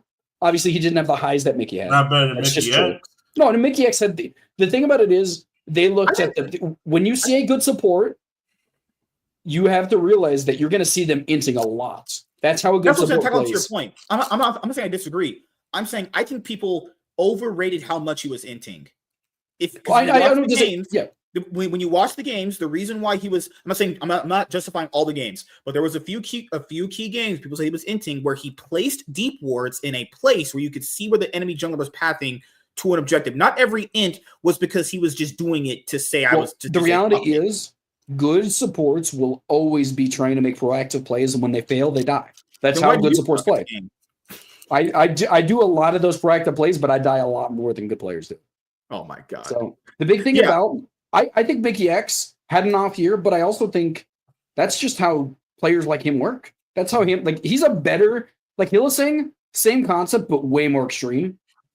Like Hylissang will be like literally the best player on the planet. I will give him credit. This past week, remember how there was a game where he only died once. I was like, I'm watching the same Hylissang. Yeah, in 30 minutes, I was like, who is this guy? Yeah. I remember he made that really great rel engage, and then his whole team died. I was like, okay, there's my Hylissang. It's the same exact thing with G2 where Labrov didn't use his ult in one of the fights they lost, and I was like, how did this happen? And it's crazy. I genuinely think he's better than. I remember he didn't use his rel ultimate in like 15 minutes, and I was like, what is wrong with They had a team fight in that period too, which is crazy. But I want to point out, I think Labrov is better than this. Even though I don't think he has the same highs as Mickey X, he's still above average mid support in EU. I just would hope he at least get to but he's not even on that part. He's not even on. Yeah, he's not good right now. He might be a bottom 3 support right now. But he's playing so bad. Oh, with Rogue, I was going to say Execute is running it. I think you can't make anyone work with Patrick. Can we just? He literally made 2 finals in his career. He was on Origin. Patrick was good for 2 years, maybe. What was his old name? Also, his name was Sheriff. His old name was when he was Sheriff, he was so much better. When he changed to Patrick. You know what's different? The team would only funnel. This was back in the day where you could like extremely funnel resources into someone. He really only played well when he got massive. Well, he was honestly, I think he was better as a weak side ADC, and that's what made him so good. Yeah, it's because they didn't have to. But at that current moment in time, League was like I could funnel many resources into a guy. I get that. But the big thing about it is Patrick. The reason Patrick was good back then is because he was able to play the weak side ADC, and like how many ADCs could do that? Back then, it was like upset literally could never play weak side. But to be fair, back then, a weak side ADC was kind of a new concept too. Well, no, it was actually the meta back then because utility ADCs were in the meta. Oh, sorry, Ashe, Jhin, that was with their old CC. That was just becoming weak side ADC because before that, ADCs were like, give me 2 kills in the bot lane, I'll take over the game. Yeah, that's when they like just changed it. But Rogue and SK, we're gonna have that's the match of the week right there. Rogue versus honestly, SK. I'm kind of excited for it because the fact be bad. You get this is going to be a 2-hour game, by the way. No one's gonna try and attack each other. No one is gonna make SK's going 0-9. There's no way. I believe you. I really think Malloring is better than everybody in both those teams combined. I think there's an argument to be made. He did that wins become lightning Jin Zhao W and he killed him. I was like, that's pretty impressive. That was blind too. He just blind did it and walked away. Team Heretics. No, I just trash. I'm good. They might actually secretly be the worst team, but these guys are just way worse right now. Oh, Team Heretics is not the worst team. Those 2 teams, I think Rogue might be better at the end of the year, but as it stands, At This team least is bad. Heretics is inting. That's good because they're making moves. What is Rogue doing, and what are SKT doing? I keep calling them SKT. If SKT was as bad as SK, hang me. I apologize, SKT. BDS is a weird team. Like, I feel bad for Striker. Striker can't work with these guys. Their top laner is living up to their name. That's all I gotta say. Oh, yeah, like irrelevant. He was so much better on SK, and like I don't know. Man. Listen, let's go based on just this. His jungler's 113. 113 is. You remember MK from the clip? He said, "Hey, if you can stay." I want to show you guys that reel I sent Chaz. This man irrelevant roasted 113, roasted the shit out of him. When was this? I'll show you right now. Give me one second. In the last week's one of the last week's games. You mentioned his own jungler. Yeah, he roasted him so bad. Give me 1 second. I'll bring it up right now. And Humanoid is a fucking idiot. He didn't know how to drink his water from the water bottle. I'm like, this nigga don't know how to drink water. Humanoid's just honestly a fucking loser. I actually really. Okay. Screen, share audio. I've never seen a roast this hard. This man. You actually were sharing and then you unshared. Remember last year when Carzy was like, "Yeah, I'm just inting on Vitality just so I can end up in G2." Stays in Vitality. Plan work like a charm, buddy. Yep. Okay, here we go. Volume's up. What's the password? No, you are playing LAC for 6 years. I need to. And you don't know. But you know, the password changes from every split, right? Like if you would actually play an LEC more than one split, you would know that. Wow. I will int you so hard. Where is the waters? It's in this button. That's it, actually like someone must have just magically it appears. Wait, how does this work? And people will have the gall. Humanoid can't open a water bottle. That's crazy. And 113 can't stay on a split long enough to know that was so. I'll give him credit for that. That's pretty. That was beautiful flame. I'll give it relevant. That was beautiful flame. And then the 113, you know what? I'll just end. And he did that game. He ended hard. He ran it down. Honestly, I think by the end of the year, there's an argument to be made that the bottom teams are going to be SK Gaming, BDS, and Heretics. I think those are going to be the bottom three at the end of the year. Okay. I can see that. Okay. Team Vitality at least has something going for them. They played that remember they played that G2 game where Caps was playing Smolder and they handshook for 40 minutes? I literally can't stand them. What? You know what the worst problem with that game was? The worst problem with that, God, I didn't can't. Fight? No, swear to God, people, watch G2 versus Vitality. That is the worst game I've seen all year so far. It was just a handshake to go 40 minutes? 40 minutes. Okay, see you then. Why are people picking? So this is how you know Europe's going to get absolutely trashed at first strike. I don't care what team they send. They can which game was it where it was like 30 seconds away from an hour? GX versus Rogue in week 1. That was some dog shit. Peak cinema, man. Come on, that was peak cinema. That felt like an episode of The Wire. It was just There's like why is European teams prioritizing Smolder mid? No one's playing Smolder mid. This is why BlackQuest is gonna come and fuck them again. I'm saying right now. I don't care who goes to first strike with Europe when the split's over. If T1 Genji, Homolife, DK go, they're getting ass rolled if you play Smolder mid. You play Smolder mid, you're gonna go 0-10. I'm gonna tell you right now, motherfucking KT or Brogan beat the LEC. Shit. Like I'm not like G2, they smashed GX, but that was only because of GX's draft. GX's draft was abysmal. Closer can't play Nidalee. He hasn't been playing Nidalee in a while. He ain't the kind of guy anymore. I'm not gonna lie. None of these LEC teams look strong.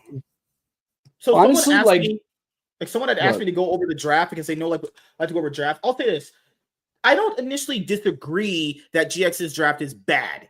But the problem here is like the reason why you don't play Nidalee, everyone just copies Canyon because they saw him playing Nidalee very good. Well, you're not Canyon. I'm sorry. I don't really care about Canyon's Nidalee. You know? Overrated. Oh, thank you, eBay. Thank you, ads. Hold on. You know this wouldn't happen if you put in your new computer. That's true. That's true. You want to lick my butthole? Nah, because you don't watch it. Oh shit! You said you're a dirty ass. My man's got My man's got toilet paper. Toilet paper is still in there from 1997. MSK, you know what he just said? He said you're a dirty ass nigga. That's what he just said. He said it in so many words. He said you dirty. I will be right back, by the way. I'm gonna brush my teeth before bed, so yeah. No, you're not. All right, so this is G2's game against GX. And yeah, G2 did stomp them. But I'll be honest here, look at this draft. This is terrible. First of all, it's not even the fact that it's terrible based off the champions they picked. It's all it's a poke comp, and poke comps only really function when they're ahead. And I don't think GX is that kind of team to be playing a poke comp right now. Also, GX's bot lane weren't tracking where Skewmon was. And if you're playing Nidalee and the enemy jungler is playing Zyra, and the Zyra gets 2 early game kills or has a kill early ahead, Nidalee's done. Sorry. He's now gonna. And remember, Skewmon had Leandries by what minute in the game? He had Leandries fucking 10 minutes in? Yeah. GG fucking G. It's over. Caps was playing pretty really aggressively in this game, got bailed out because his team was actively making some proactive plays. This is the G2 that people wanted to see coming in. And I always said this too. If Caps and Broken Blade or Hansama can play at this level, they can potentially still challenge to win a split. Keep in mind, Skewmon in the bet. Skewmon has not been that good. Imagine this guy in a fucking best of 5. Imagine this guy playing 5 games straight. That would be almost tragedy. Imagine LeBron in 5 games. Oh, wait, we've seen that. He always gets reverse swept. So Broken Blade's not even had a good split either. He's been pretty bad recently. He's been kind of running it down. And the thing is too, and when exposed, sometimes these fearless drafts where you gotta play different champions kind of expose you. Because you're like, oh fuck. You have to play different champions, or you have to play into different. This is just BO1s. It's not even really fearless for the LEC, and they're looking this rough on champions like this. It's easy to look good on Cassante, guys. I look good on Cassante, and I'm a 3-time world championship. I'm a 3-time world champion myself. You know what I mean? Yeah. You don't believe me? Crazy. But I just won the world last year, and I won back in 2011. Good Lord, man. I'll ask you, man. I won in that dirty basement in New Jersey. I think it was New Jersey. It felt like New Jersey. It smelled like New Jersey. Freak's basement. Holy shit, the days, right? What do you think about the draft, man? Because that was the main thing that people criticized about the GX game.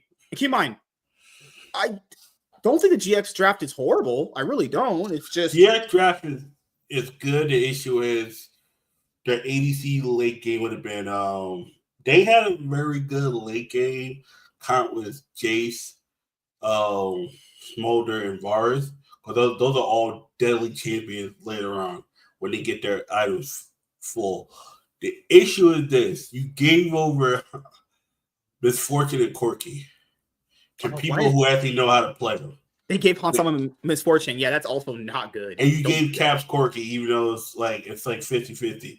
But you got Broken Blade building tank, like attack tank with Also keep in mind, GX's comp has to poke into you, and they let Zyra go through. Nidalee jumps into a Zyra, she gets completely in a Nautilus. That already got a kill on Varus. Mm-hmm. Yep. Tell me how that works.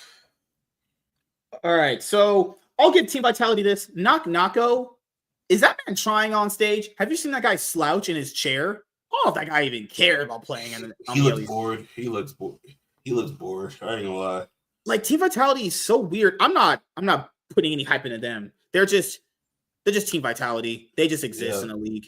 BDS, Ice is fine, but the problem here with most of their team is I don't think they have an idea about how they want to play the game. At least last year, they had an idea about how they wanted to play the game.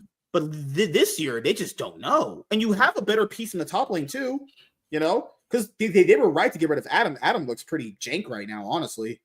Yeah. All right, G2. They had an awful game against Vitality. I recommend no one watch that. That was just absolute ass. And they still won. Oh, no, did they win? Yeah, they won that Vitality game. Yep. Yeah, they did. And then they got steamrolled by Fnatic. That was And sad. Fnatic weren't even playing aggressive in that early game. They were just playing the scaling game in that time around. Yeah, and Fnatic, Karmine Corp, and it's crazy. It's crazy how the top 2 teams both have players from G2. Ain't that a bitch? Are you calling out G2's management? Whatever, how they thought LeBron was an upgrade over Mickey X is just tragic. That's so sad. Oh God, you should be fired because of that. Holy fuck! Like it's G2, they lost to Fnatic, and they managed to get. Yeah, you're right. Didn't they have a 2-1 week? They went 1-2 week 1, and they went 2-1 this week. Yeah, you're right. Yep, yeah. They beat Vitality, they lost to Fnatic, and they won against GX. So yeah, they had a 2-1 week. It was, I think it's pretty sloppy. They had the one game that looked good, and that was against GX too, where people are calling out kind of sus right now. They face Rogue, and then they face off against Koi. They're gonna lose to Koi. There's no way they beat them right now. They're gonna get rolled by Koi, given how I don't know. You think so? Koi, I'm telling you right now, Koi hasn't faced anybody. I'm like, because who did Koi lose to? Koi. No, Koi beat the one that Fnatic. rolled Fnatic. Yeah. They got kind of steamrolled against Karmine Corp, but that was honestly because JoJo kept missing his RE charms. The Vitality one was a Stomp. I remember that one. Most of our games have been pretty. One of the games they actually stomped someone completely. Oh, that was against BDS. That game. Sorry, BDS got ass railed. Oh, in the last one too. In the last one, and in the Monday one. Oh my God, they beat the shit out of SK. That is embarrassing. They bent SK over and put the peanut butter jelly inside the ass, and went to work. Peanut butter jelly and SK sandwich. but Madeline had it for lunch. SK Gaming has a hard week coming up. I believe they're going 0-3. They're not beating Fnatic. Let's not even kid there. If they beat Rogue, you should disband your org. I'm done. If you lose to SK, you're absolute trash. And they face BDS. Expect cinema. I think that'd be crazy. If we're looking at Fnatic games, SK, they have a Karmine Corp one and they have a GX one. So they face all the teams that they're about neck and neck with, honestly. Yeah. They don't have to face Koi because they actually got railed by Koi in week 1. They have to face the other top teams right now because there's a 3-way tie for first. Karmine Corp, Fnatic, that was the first game for Fnatic, and they got beat, and then they won every game since. Yeah. Mm-hmm. And Fnatic 5-game winning streak, Karmine Corp 3-game winning streak. What is this Karmine Corp roster I'm looking at? Kana participating in the games? Yeah, to a certain degree. There's games. There was the game they lost where he just did nothing. I'm like, what is this guy? He participates when he feels like it on Jace, but then every other champion, he's like, I'll think. Okay, the Nar game. I'll give him that Nar game. He played pretty good in that Nar game. But it's like, what is the Karmine Corp roster? It's weird. The way people are talking about Kalist, I'm not saying he's bad, everyone. I don't see it. He's not the outstanding player everyone made him out to be. At least not right now. He might have it in the playoffs, maybe, but he's not that player that everyone said was going to come in and destroy people. I don't see it, guys. I don't see it. Unless he does it in the playoffs, I'm going to be like, he came in and he was decent, at least. He's decent at the minimum right now, but he's okay. Movie Star Koi, I think, looks... it's hard to say if they're the best team out of all these three. This is all pretty much... They are the most hyped because of JoJo. They are the most hyped. Do you think they've been bad? I don't think they've been bad. For the most part. No, they're the most hyped.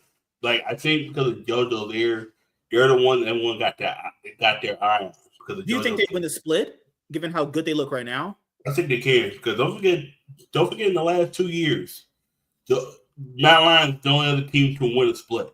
That is true. That is true. Yep. That is the crazy part. Go all the way back to the last time. The last time G2 wasn't good, it was only Mount Lions that was decent and Rogue. And they still had El Yoya on the roster. And they have El Yoya now. Yep. Honestly, I think their team is, I would say, given how they've played, they're the best team. But because I don't think Karmine Corp's better than them. I don't think Karmine Corp is great, honestly. I think who's Karmine Corp team again? Kana, Kalist, Targamos, Vladdy, and Yike.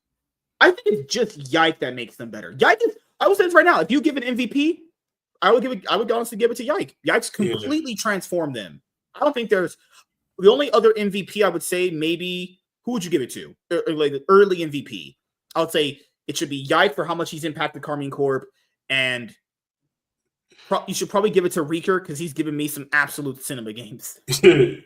Yike. I don't know who I'm Fnatic. I'm between Rather than Mickey X. I'm Fnatic. I would say Upset looks pretty good. I'll give him that. Yeah. That Kalista game he had was really, really great. Yep. On Koi, it could. I don't know who would be on Koi. It could be JoJo, or honestly, you could say Supa. He's not had a bad day either. He's looked pretty good. Merwin's fat. I'm just gonna call Merwin just fat. That man is fat. Fuck. Merwin's just there. If it's not those players on these teams right now, it's just I would probably say, I'll probably say Yike though. I think Yike will win it toward the end of this, but hopefully he keeps up this performance. He's played really well. I will really give him credit though. He's really transformed the team. He even got Targamas to start talking. Oh my god, I think that's what Yike needed to. I think G2 he grew as much as he can, but it was kind of getting stunted because they made him play a certain role. Mm-hmm. I think Yike leaving G2 wasn't the problem. It was when they let him in. It's crazy now, man. Now that he's left G2, people are going to be, well, of course you're on G2. You win. Yeah, if you were on G2 with Cap, you were going to win. I'm honest, guys. He left and he looks pretty good. So he's just a good player. I'll give him that. He was just good without G2, and he's good. He was good on G2, and now he's good without G2. It's fine. Fnatic. I think he was better. I think he's better now than he was on G2. I think he was getting stunted. I think Very possible. Yeah. Because he never really worked. He only really worked with Mickey X, surprisingly, the two players that got shafted. He never worked with Cap. That synergy was never there, and that's the sad part about it. Cap surely has no synergy with Skewmon. That shit is no, like what is a mid jungle duo? Yike and Caps have 2 bars. On a cell phone, they got 2 bars. Caps and Skewmon is like the where it's like no service, nothing. Like no service, you're stuck on the moon. Like, and that's the sad part. You're like, I think the reason why because people want Fnatic to win the split. I mean, keep in mind, guys, given how weak G2 looks right now, with how much they really don't know how to play the game, this is honestly right now the freest split anyone can have to win a championship, not named G2, and then insert the one-time Mad Lions did it from 2023. If you can't win a split right now, if G2 if their roster starts gelling together and start popping off later on, you ain't winning shit. You need to win a split right now. This is like, I know we said this last year. If you can't win it right now, I'm being honest here, you might as well just give every title to G2. When can a person win if you can't win it right now? Also, exactly. Remember there was the rumors that G2 was like dodging scrims. If G2's dodging scrims, that is not good. Remember, my thing is who are they dodging scrims from? They allegedly were dodging scrims against GX. Okay. And that's the thing is, Romaine posted all of their scrim results from World, and he did it last year, 2023, and this year too. So it's like, hey man, you built that culture that G2 kind of does well in scrims. Let's see those scrim records right now. I imagine they're bad. I'm gonna go. They're bad. They probably look like shit, honestly. That's why it's just so. I mean, G2 wanted this. They wanted to. I don't think nerf themselves to make the region better. Like, did they nerf themselves too hard? Maybe you nerfed yourself too hard at this point now. They probably did. But let's go to the LTA because we have some LTA matchups to talk about. The LTA viewership was not very good coming out of the gate. LTA viewership. I think. What's his name? I love Sperm. Talked about in a video on Cheap Esports' channel. I am Germ. What's his fucking name? Germa. I am Germ. Yeah. So you had the LTA viewership numbers here, and that's why I think we had a really lazy rebrand, because it feels the same. There's nothing really different. Like, all they had to do was just call it LCS North, LCS South, and take the changes you were going to do right now and implement them in without changing the name. The LCS. I think they trying to make it seem like it's nothing like the LCS. It's like, okay. Yeah. That's what you think going in, right? It's like, oh, it's gonna be different. It doesn't feel like the LCS, because LCS is 10 teams. This is 6+2. That's what it feels like. It doesn't. And sometimes it feels like 5+3, because is 100C's really here? Because they don't want to be here. They're like, we'll be here, but not really. That's slot ASAP. Riot was like, you want some money for your slot? Take money in esports? Hell yeah! Like, we'll be here, but it's like getting paid for a job. Kinda, It's like getting paid for the job, but you don't have to show up to the office. I'm like, I think that's shit. If you tell me, because we're talking about this. We're talking on Facebook, and we're like, this don't feel any different. Because you would think of a different brand. Okay, maybe it feels different. Some opening music. No, it just kind of, it feels the same. Yeah. It's the same shit. It's just Riot just did the most laziest rebrand ever. Also, the name is stupid. The logo looks stupid as fuck. It's the same graphics. It's the same analyst desk. League of the Americas. It makes sense, because the Americas is both North and South America. Mm-hmm. Like, and here is the article we're gonna go over. Esports charts. I think we showed the numbers last time around. I think they could have just kept it at LTS, and then when LTS North America, LTS South America. I don't want your cookies. I could have Anna's cookie. Okay, joking. Yeah, LTA North and LTA South viewership debut early. Man, my dick is flaccid, man. I understand she's attractive, but damn, she's overrated. I'm saying she's overrated, but that's me. Oh my god. The LTA North and LTA South viewership debuted. Early success and challenges for the new leagues. Last weekend, the first matches of LTA North and LTA South, 2 new League of Legends leagues, took place. These leagues have replaced the LCS and CB in North and South America, respectively. Riot Games is aiming to optimize the competitive scene in these regions by focusing on top-tier teams and filtering those deemed to be less successful or popular. Esports charts have taken a new look at the early results of these changes from a viewership perspective. Also, I'll be honest here, when you merge the LTA North, it feels like we're just kind of beating on really bad teams. Like, guys, Disguised is bad. Like, this past weekend showed there's a big gap between the top 4 and the bottom 4. Mm-hmm. Like, there's a big gap. The fact that Lion Gaming looks better than some of the Americanized teams is crazy. You about to tell me Dig is gonna make it any different with Sheedon coming in? So right, you have the biggest. So it makes sense. The opening matchups were the biggest ones. That makes perfect sense. But then the viewership started getting lesser and lesser as the week went. So FlyQuest opened to peak viewers 148K, peak viewers for Pain vs. Loud 254K, average viewers for LTA South 140K, average viewers for the LTA North 98K. Imagine how many more viewers would watch the LTA South if they had a dedicated English broadcast.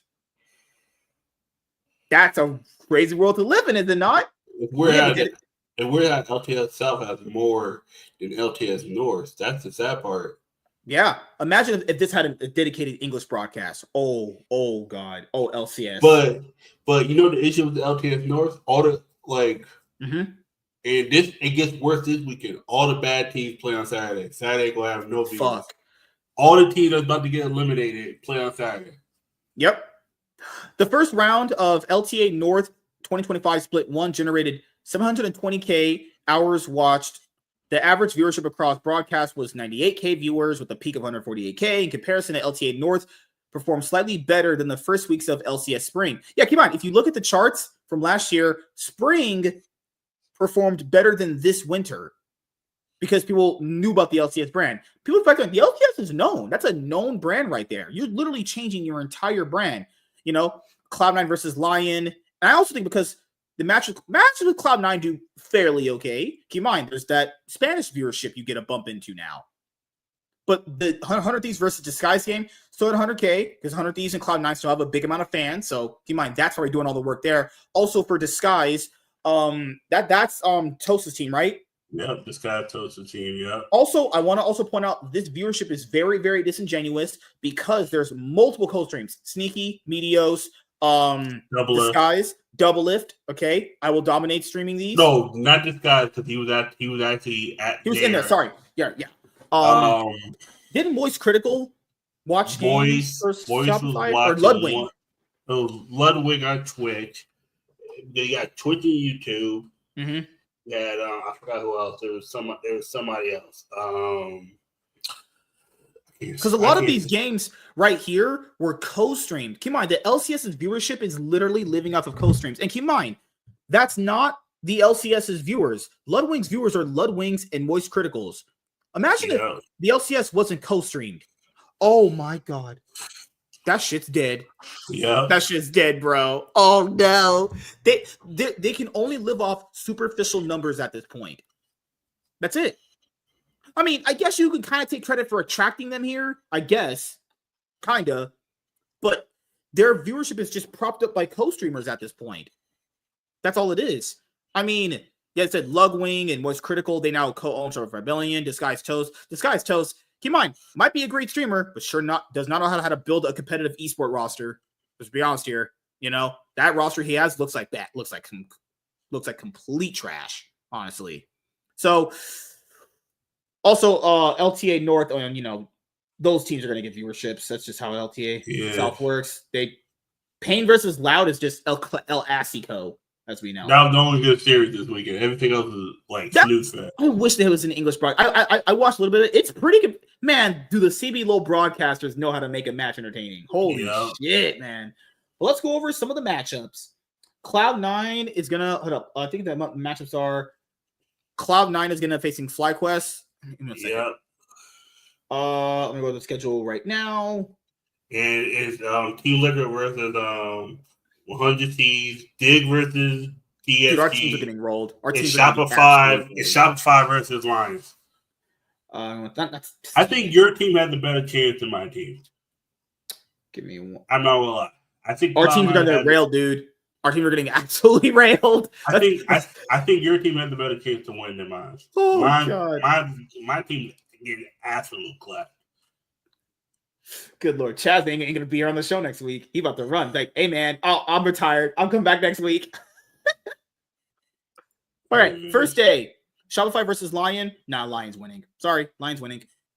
Dig versus Disguise. No one wins that. We lose time watching that. We lose as viewers watching that.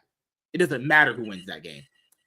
Team Liquid versus 100 Thieves. As we just said here, TL's winning this. I'm sorry, Quid. You can't carry Ayla. No one can carry Ayla. Ayla can't carry Ayla. He's literally just Hillisang, but always just never without any of the highs. He's just shit. Shit. Also, Sniper. Oh, God, man. Yep, TL's winning that. Cloud9 versus FlyQuest. Nope, FlyQuest is winning.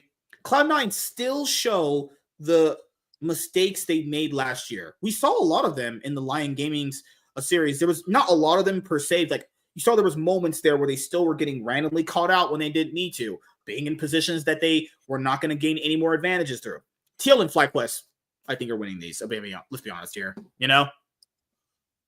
Who else is coming up? That's it. That's the LTA games there. Is James still brushing his teeth? Yeah. Let's be honest here. He's putting that toothbrush up his butthole right now. Yeah, the Brussels side. I don't know where this motherfucker went. He went to brush his teeth 10 minutes ago. Do you think he went to call Lennon to have her brush his ass for him with the spokes? He's probably sitting on her face right now. Oh, she would like that. Oh my goodness, she was just a horny weirdo, man. That's what I'm saying, man. She probably just like wanted to take her tongue in some dude's ass. She's like a girl like her who are just so horny. They're looking to do anything. Like, Give me 1 second here. These screencastings are weird. These are just okay. These are really weird. But yeah, those are the LTA matchups there. EU right now is just so bad. It's actually, it's crazy. People said it was going to get better with the rosters changing. Guys, it hasn't. It's not gotten better. This league is gonna, man. There's rumors that they're view bodying. Oh God, man. Fuck, dude. It's so sad watching Europe. Teams are literally handshaking to get to late game, or they're just getting completely, absolutely rolled.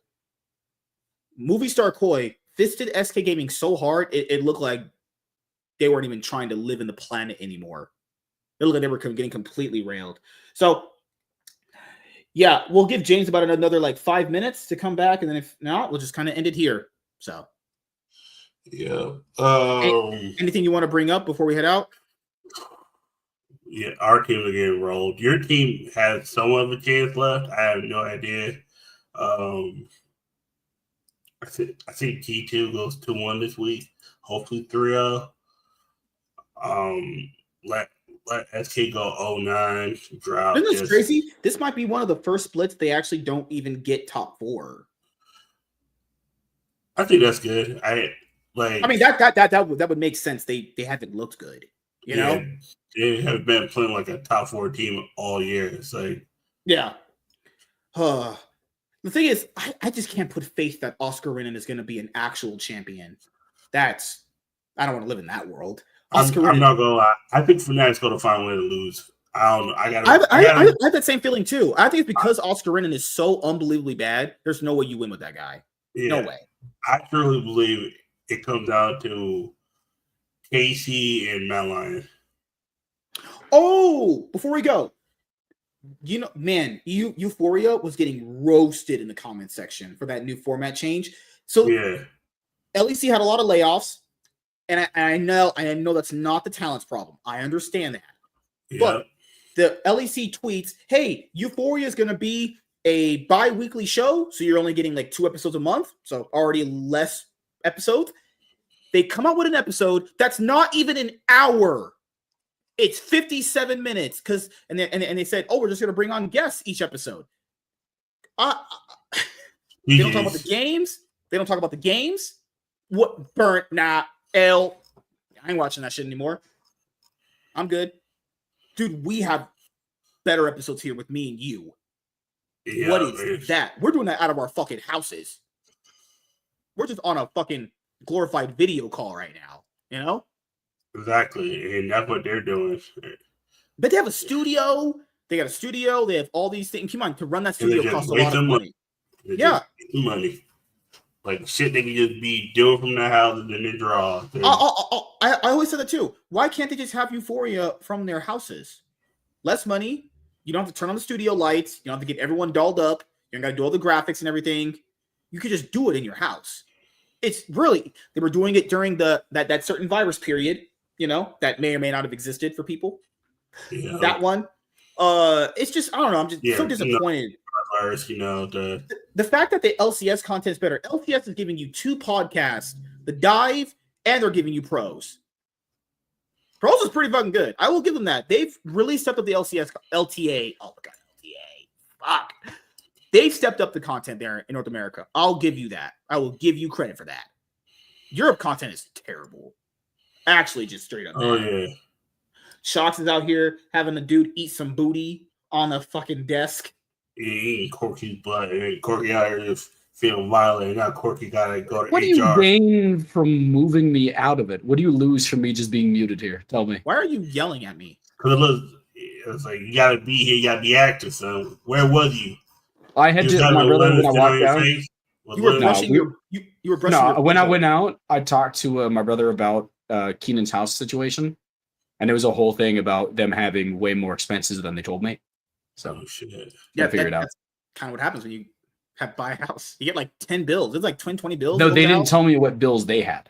Oh, I just looked at their credit and I had to see what they had on it. So I'm considering maybe we do a weird thing where we transfer India's car into Korea's name for a little bit and just kind of insurance fraud. Move to. What's up? Insurance fraud? You do insurance fraud? Oh wait. Well, at least this VOD won't be up. You go to jail. Oh my God. No, we lost him, man. He's gonna be in jail with Diddy. We lost him, dude. We lost him. Man. Don't drop something, nigga. I will. On purpose. Hoping the man looks like Az that appears behind me too. No, he gonna look like Diddy's telling you, take that. No, not Diddy's not my type. How dare him? You black. Hey. Did you watch that episode of Reacher where that one timid white guy who looks like you was in a jail and a black guy came up to get his glasses and told him to suck his balls, and the main character beat that guy's ass? That was great. He beat him down. I saw that clip. I was like, man, I don't ever want to go to jail. I've actually had nightmares throughout my life about going to jail. I literally have a fear of going. I'll never do anything bad. I ain't going to jail. I ain't trying to get raped. I am good. Jail, no. Jail, no. Prison here. Oh, jail. There's too many cameras. Have you guys ever watch documentaries or watch videos about like the prison guards, the male prison guards being in relationships with women that are in prison, and they get them pregnant, and then they find out and they have to let the guys go? You crazy. What's the thing is, you're a prison guard, you make really good money. Why would you want to sleep with a woman in jail who's like on death row? That's so weird. Dude, if there is a banging girl in the prison and I'm a guard, tell me you wouldn't. If she's like come on. You're risking your whole career there, man. It's a consenting adult. I know, but morally, you can't do that. Yeah, I'm just thinking morally, I really don't see a problem with it. Like, if you genuinely think they're not like they got in there for like, oh, I got caught up in the wrong crowd, or like I didn't actually do it, and you believe them, like go for it. I don't think a problem with it. Don't they get honorable discharge if you That's a pretty honorable discharge that I could see, honestly. Is it worth risking your job banging a lady in jail? I don't know. Would you, if you could bang a supermodel and lose your job, would you do it? I mean, I get enough women here, as you guys saw from the two. Yeah, but like we're talking about the real world. We're talking about this world, not the one you have in your head. In this world, you get to sleep with somebody. You know, a lot of the girls I talk to are decently overrated, so probably no. I would probably but you know what the problem is? They don't talk to you. You're saying you talk to them, but it's not reciprocated. So did you want to talk to a lawyer? No. Honorable discharge. He gets what I'm saying. He gets it. Mm-hmm. But yeah, I mean, I don't think I would very much enjoy it in prison. Would you even like having sex in prison? That's just oh god, people are just as a prison guard. Is a prison guard for a woman that's like banging hot? I mean, yeah, I would. And keep in mind, do women even wear makeup in prison? Like women need makeup to enhance their looks. If you can't find a woman attractive only because they don't wear makeup, you are attracted to. You're not attracted to women. I mean, men treat me better, you know. Yeah, you know what? They still don't want to sleep with you. I have more satisfaction that I get from men, you know. See, like I would be okay with it if you weren't actually sexist. I'd be fine with this conversation, but I won't make these jokes with you. I have great conversations with men. We get each other. You want to be in me, I want to be in you. I want to aggressively jerk you off. You want to jerk me off. You want to know why you don't have good relations? I mean, goodbye. All right. Jesus. All right. I hear it. God, I'm not hearing all these conspiracy theories and these lies. Haley Hawktua Welch has not posted a single podcast since launching her meme coin 8 weeks ago. Yay. Talktua fans have been wondering about the future of her podcast because you know about crypto, so I was going to talk to you about this. Her 15 minutes are up. I think that anybody that falls for crypto scams, which are very common, because you don't just invest into any sort of cryptocurrency that is coming on the market. That's just how it works. Rug pulls, the way rug pulls work, meme coin from an influencer. A lot of these people think they can pull out before the influencers do and get it while it's high. But the reality is they can stop you from pulling out in cryptocurrency. So you're pretty much stuck in that situation where you always fall for it. Yeah. Oh, I know how to pull out too. A lot of the people investing into this are probably people who are expecting to pull out early. Oh yeah. That's what the whole point of it is. What happened to Haley Welch? Hawktua girl disappears after crypto scam. So I have to say allegedly. After going viral in June 2024 and launching a meme coin months later, Haley Welch has disappeared entirely from the internet. This has left many with one question. What happened to the Hawktua girl? Interviewers Tim and DTV were in Nashville, Tennessee back in June when they came across the now viral woman and her friend decided to ask themselves a few questions. This led to the then unidentified woman saying the iconic Haktua catchphrase that quickly took over social media and instantly spawned custom merch and memes. Haley Welch soon identified herself as the viral sensation and launched her own merchandise, signed with Jake Paul's media company, Beater for a podcast, and even partnered with Spirit Halloween for a limited edition costume lineup. However, Welch hasn't uploaded a new episode of her podcast since December 3rd, 2024, and has disappeared from social media entirely, leaving many wondering what happened to her. In early December, Haley Welch launched a crypto meme coin called Hawkcoin. Fucking hell, dude. What a name. Hawkcoin. And began advertising on social media. Fans began investing in the coin, but almost immediately saw the monetary value drop. YouTuber investigator CoffeeZilla blasted the influencer during an X-Space conversation and calling the crypto launch a scam. This was one of the most miserable, horrible launches I've ever seen in my life. I've been tracing it on chain for a while. You guys generated over 1 million in fees while y'all fans got rug pulled, he said. This is the worst tokenomics I've ever seen, and it is a scam. A class action lawsuit was filed against the team behind the Haktua meme coin project just days later, but the lawsuit didn't name Welch directly. Oh, could you imagine her in jail getting like railed by a lesbian? That'd be kind of hot though, honestly.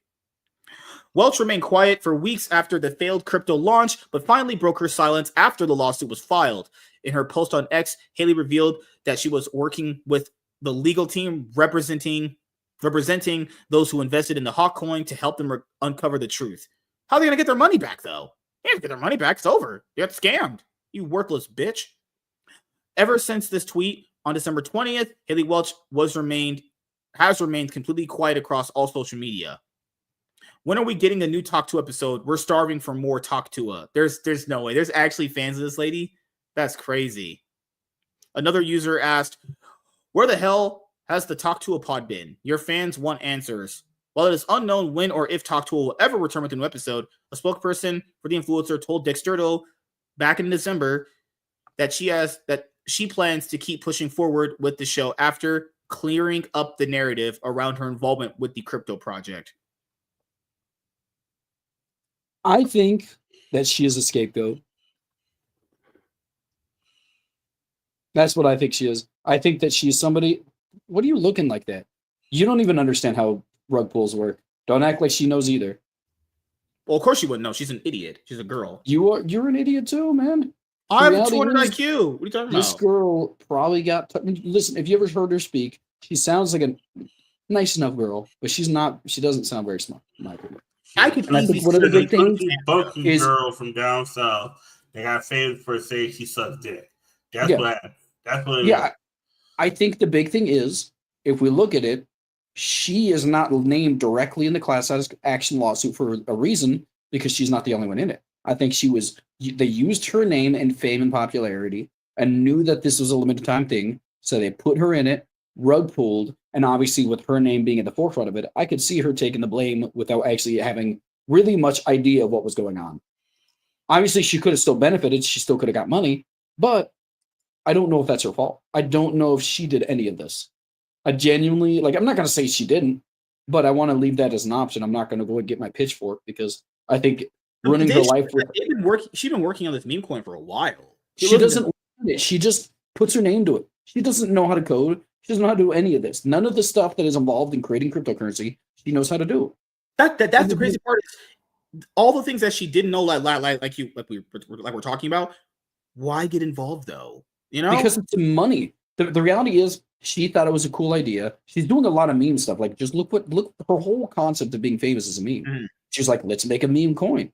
There's a very high, not very high, but there's a very possible chance that she had no idea that it was going to get rug pulled, and she got left in the dust and became a scapegoat for it. Because the reality is, she was attached directly to the Paul brothers, who I could see easily, them and their entourage easily being willing to do this.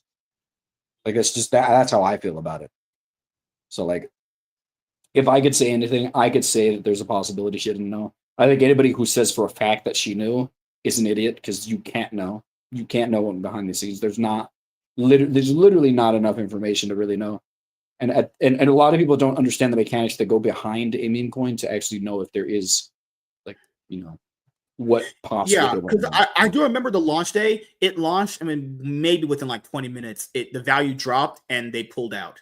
That's all I saw. Yeah, it's just what it is. In result point of view.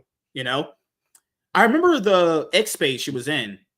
I do remember that. I think I had that bookmarked actually, and it looked. Oh God, good lord. So yeah, moral of the story is don't trust crypto. That's right.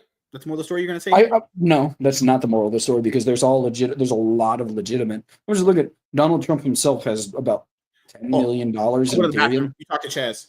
$10 million in Ethereum. There's so many cryptocurrencies that are legitimate. She doesn't mean she. Yeah, I mean, I like cryptocurrency. I think Bitcoin is obviously the way of the future is going to be electronic payments that aren't regulated by any government officials. Because at the end of the day, when you don't regulate it, it becomes an anonymous purchase, and it is going to be funded by entities that don't want their purchases tracked. So we're going to see a lot of these things kind of rise in popularity because like before cryptocurrency existed, the only way to have an anonymous payment was cash, and obviously. You'd have to, it's not fully anonymous because you'd have to pay for the plane tickets. All these things could be tracked in some sort of way. But now the situation is with being able to just keep it in an anonymous wallet. That's why everybody likes this stuff. And that's why it will be the future. It is going to be, it's just, it might not be the ones that we see today. Anybody who says that cryptocurrencies are going to fail are just, it's kind of ridiculous in my mind. I don't know. That's totally true.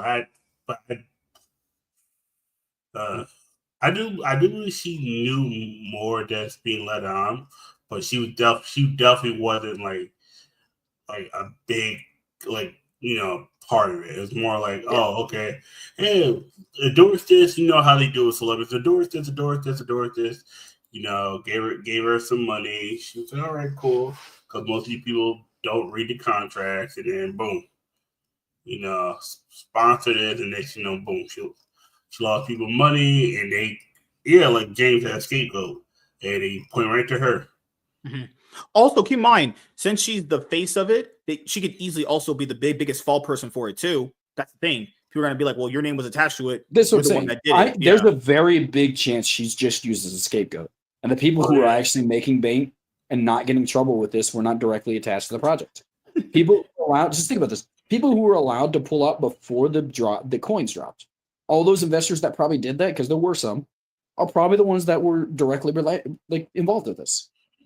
That's my mindset on it. Also, this is my mindset on it too. If you actually believe that was going to be legit, you're fucking retarded. I agree with that too. I'm just saying, I don't feel bad. Like I'd be lying. I don't lie. I would feel bad if I would be lying if I told you I felt bad for those people. I don't. Let's be honest. Most of the people in that were expecting to pull out before the rug pull. I think that's a majority of them. But they don't understand. A lot of people don't understand the regulations mean that the people that are running the rug pull can keep you from pulling out your money. They have that ability. So sometimes with so many contracts, like when you sign and you don't got that, terms and conditions, you might not be able to pull out money for 30 days. Like that happens too a lot of times where you put it, you're a vet son, and then you can't take out your money for 30 days. It's locked in there. That means whatever you gain or lose is there, and then after 30 days, you can take your money out. And yep, that's how they get people. Oh, do you have to get up early tomorrow morning to take the kids to school? Do you need me to give you a ride? Is that why you're asking? What time? Same time you said? Like what's up, like some 7:40? Yeah, I mean, we can wait a little bit if you want. I don't know if I have to give the kids a ride, but I think I might. Okay. So I'll just be ready at like 7:40 then. Yeah, just be ready. Do you want me to make love to you? I don't, because I would not like to do that to you. Huh. I'm sorry to tell you, but I don't want to sleep with you. Dang it. You take financial advice from a spit shiner, that's what you get, right? Yeah. Don't take money advice from women. That's what I would say. See, like, the thing about it is, I think a large majority of women do have more money than you, so it's probably better to take it from them than you. I will say, the lady I had on before, Curious Cat, she had worked her entire way up in a company. So, there's some valuable woman out there, you know. Are And you just one of saying them? before, I don't sleep with women. That's just really gay, and I don't sleep with men either because that's also gay. Having sex is gay. It's just what it is, you know. I don't think you quite understand this, but you actually might be gay. I need you to come to terms with that. Might be. He is gay. I am Yeah. a heterosexual with so, no like, sexual desires. See the difference between me and you? You talk about having sex with dudes, and I talk about having sex with Chaz. That's the difference between us. You're homosexual. I'm Chaz sexual. What? No, don't do that. That's gross. Both of y'all niggas are gross, first of all. Do you like blank sexual better? Is that better for you? No. both of y'all take a lap. I'm taking a lap right now. But you're What is not. You're wrong? laying on your bed beating off. No. I mean, what else am I gonna do when talking to Chaz? Come on. Oh, Yeah. Okay. Let's go end this stream that I could go to sleep. Man, it's tired. yeah. Are you So, tired? Chaz, It's do you 2 want o'clock where I'm at. You you don't wanna- care. Oh, yeah. Do you want to plug anything before we go? Nah. I'll be this whole month I'm busy. This whole month I got league cups in. I got league cups every weekend. This month.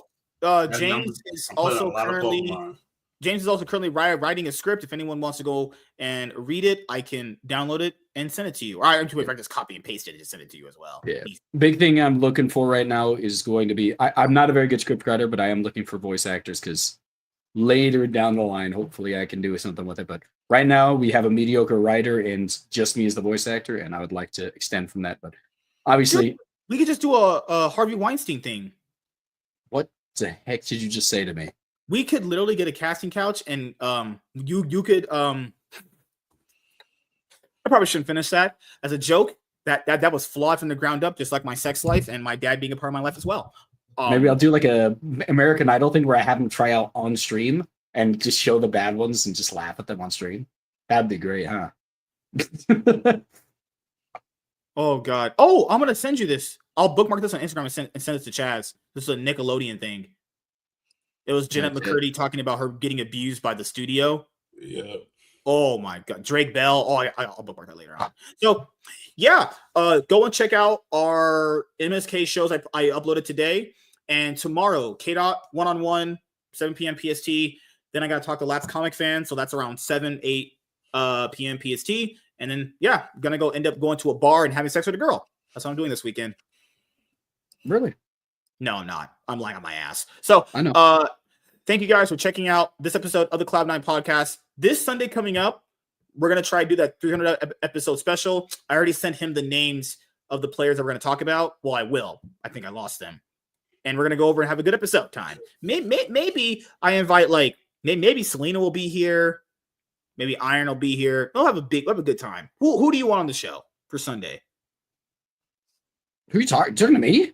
Who the fuck you talking to, man? You don't say names. There's 2 of us. There's 2 of us. You guys are killing me.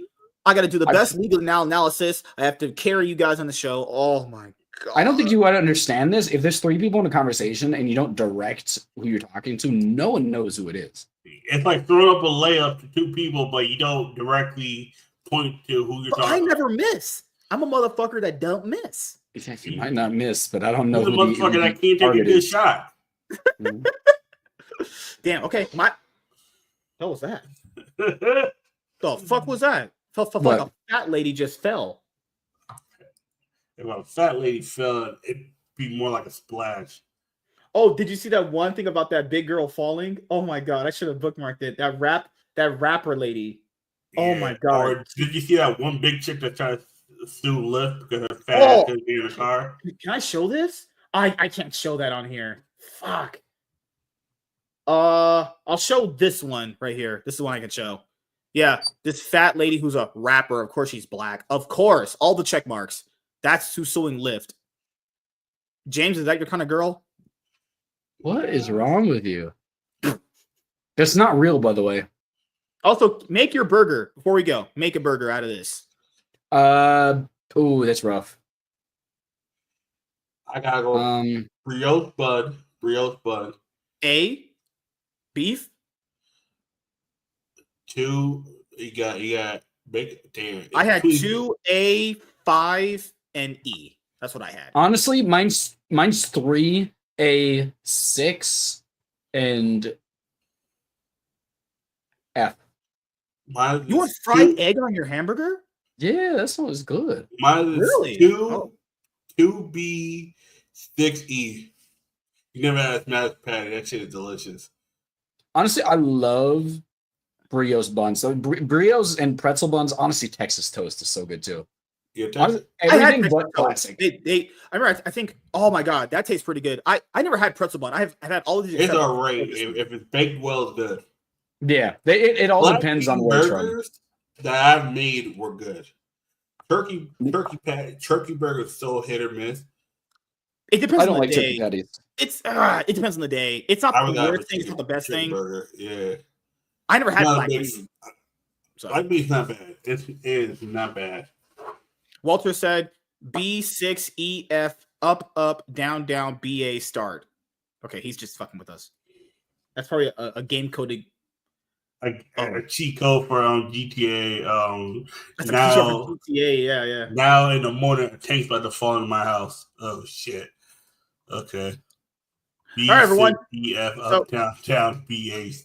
We'll let you guys know about the 300 episode special coming up Sunday. So, yeah, just thank you guys for being here. Means a lot. Thank you guys for checking out this episode of the Cloud9 podcast. We'll